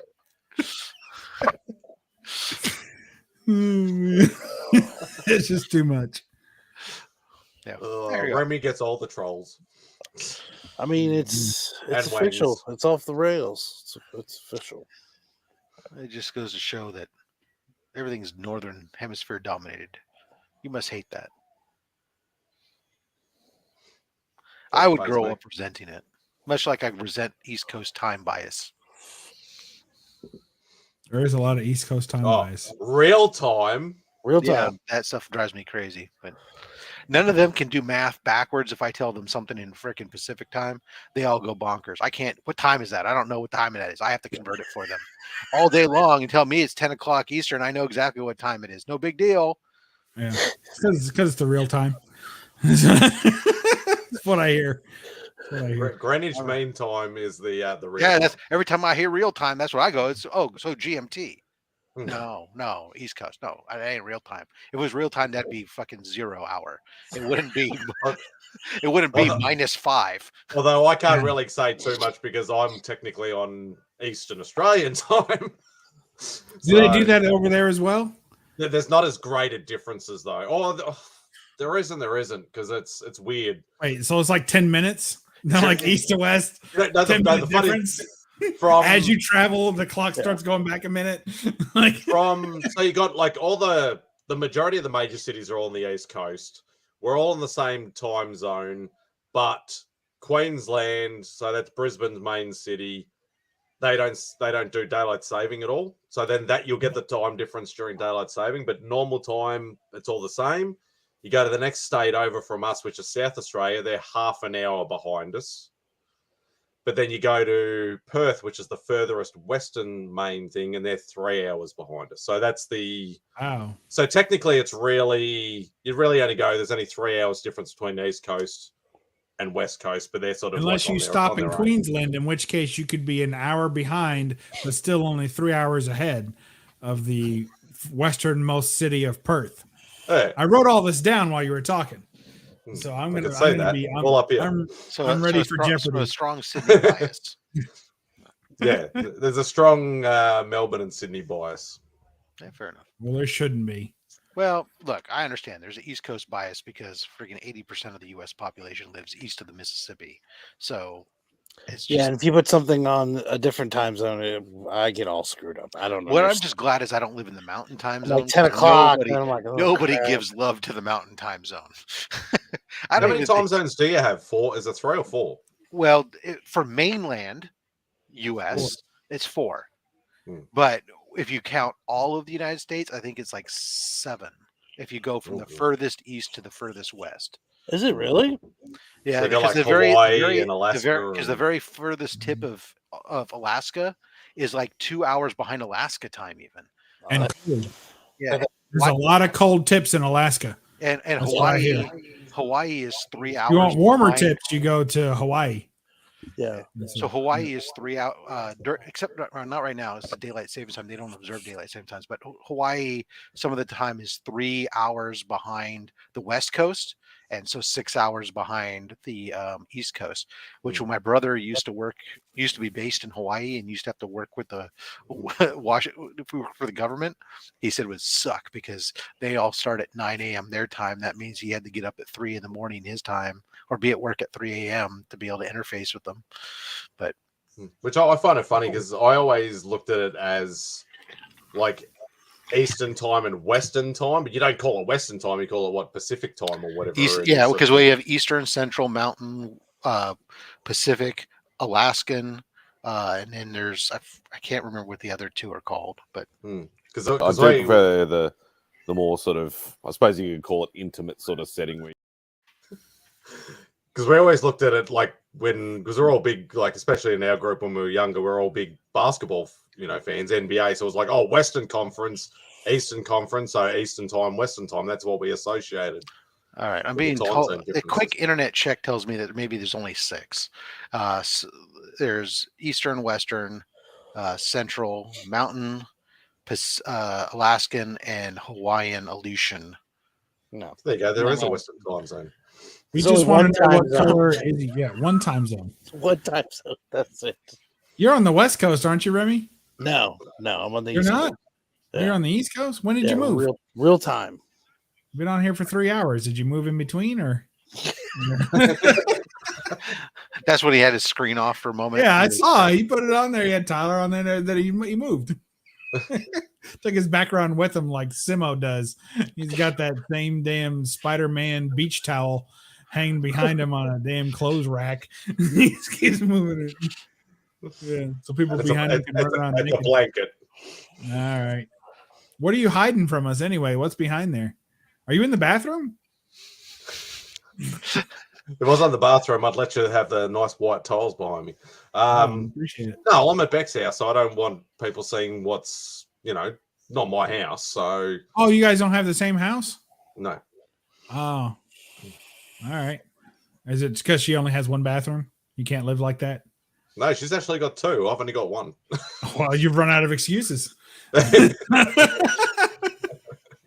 You need to upgrade, my man. Yeah, pretty much you go wherever the more bathrooms are. That's the rule. Yeah. Like if 2 people want. What a little boy, man. Good old Louie. Yeah. Indubitably. So is that her towel or your towel? Do you bring it with you every time you want to stream? No, I'll leave the blanket here. Oh, do you? Oh, that's a good idea. But it's yours or hers? It's mine. Do you leave a toothbrush over there too? No, I'll bring my own. Every day? Like every time you go over there, you bring a toothbrush? I'm only here on the weekends. But you bring it with you on so you have one toothbrush. Yeah, I've got an electric one. Oh, so it's fancy. I get you. I understand. You didn't want to buy a second one. Yeah. My blanket. There you go. Or he didn't want to manually have to brush his own teeth twice a week. I know, like some sort of commoner. Please, sir. That looks great, Remy. Thank you for sharing. I'd put up some of the other blankets, but they're not really. We were talking about blankies, and I was like, I gotta show off Yeah. my Avengers / Ninja Turtle blankie. Does it have frayed edges too? That's really does. cool. Little knotted edges. Yeah, Oh, somebody made this. that's high class. Oh, there we go. Yeah. Put away that spring No, attire. What We don't need are you that spring doing? stuff. We're slacking here. We're all ready to have a sleepover We're now. all We got ready our to blankets. have a sleepover. You didn't know that that's what this was leading up to. No I'll be honest idea. with you. So here's the deal. Why I have one right at hand is because it's winter here in America, Mad Spidey, and I'm a Californian, so I'm temperature sensitive. You know, I don't used to cold weather like the rest of this country. And in the morning, sometimes we have the sliding glass doors part way open so the dog can just go in and out. And I'm working right here at my desk. My legs get cold with the shorts, so I sometimes lay it on my lap like I'm an old woman and keep my lap warm instead of putting pants on. Yeah. What are pants? Yeah. So for those of you who want to save 20 minutes on the rewatch, Rob just said he has a blanket nearby because his legs get cold. There you go. And he's an old woman. Apparently there was some time zone talk, and there was something about a dog. I don't know. I kind of zoned out there for a minute, but he got cold. He's got a blanket. So what you're saying is I need to get some more blankets. Yes. No, you're fine. You should get cold. Well, I've occasionally used Beck's ones because she's got like a Grogu one and a Toothless one, and I think you should replace it with a green screen. Yeah, I've tried that. Yeah. I got nothing to put on there though. I know I fiddled around with those Doctor Who pictures that Beck had from the thing in where's the exhibition, or was the exhibition? A peek under the curtain. You mean those aren't real bricks? Yeah. I mean the way they wave when the breeze comes through. I thought they were real. That was my plan. I love how they have their own coloring too, as if there were real lights on them, but there's not even lights, is there? Oh, there are lights. Oh. That would be smart though. They should come out with a brick background that is half blue and half pink. Yep. Yeah. Digitized. Uh-oh. Yes, that doesn't work too well. No. The Spider-Man blanket is messing with it. You need a solid color, be helpful. Yeah. Or some faux bricks. Or you guys make me feel like I need to do something with my background, but I'm not going to. Yeah, well, if I was in a comic room or a studio or something like that, it'd be a different story. You know, I just leave whatever. Like when I'm in my room, I just have the blankets in behind.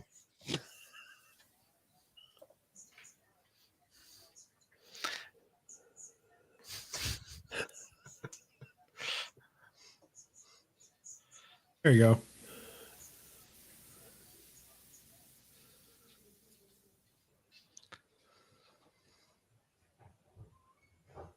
Well, see, now I'm just looking at everything you got in the room. He's got shake weights. Damn it, he got us. Oh, he got us. Here on I the saw, material I sat on your face. Oh, man. All right. Are we cutting this off? I think so. Sounds it's midnight painful. real time. midnight round. Yeah. Spidey's been up all day, so he needs to take a nap. Yeah. Well, and plus the chat is just. I mean, this is just over the top. I don't know all these actuals, and there's Draculas and Vlads and all kinds of stuff going on. I don't understand it. But I appreciate all of the vampires who joined us tonight. Thank you, fellas, for being on the panel. I'll see you guys in Romania next week when I'm. Well, incidentally, 10 hours. Does anybody want to bring anything up? Anybody got anything coming up? Monday, most epic mail call ever. At the moment. Oh, go ahead. Monday, most epic mail call ever. I'll be excited for that. Oh, now he shows up. What? Oh, I'm not Chip. Chip has no intro music. I'm not. White Shadow. He's been there the whole time. Yeah, that's how the White Shadow does it. That's who all the Draculas are. He's the best. Chipping his stream. We love you, Chip. Thanks a lot, Marcus. Yeah, we love you. We love you, Chip. We miss you, Chip. All right, let me find something to play us out to. I'm going to try something a little bit. Uh-oh. Who are you kidding? Who are you kidding? Play us out. It's closing time. Just a little bit different this time, just to mix things up a little bit. So I'll play us out. Chili with my closing time. Time to roll to Chili's and chow down with my fucking boys. Night, you cock slamming fools. I do prefer the more sort of, I suppose you could call it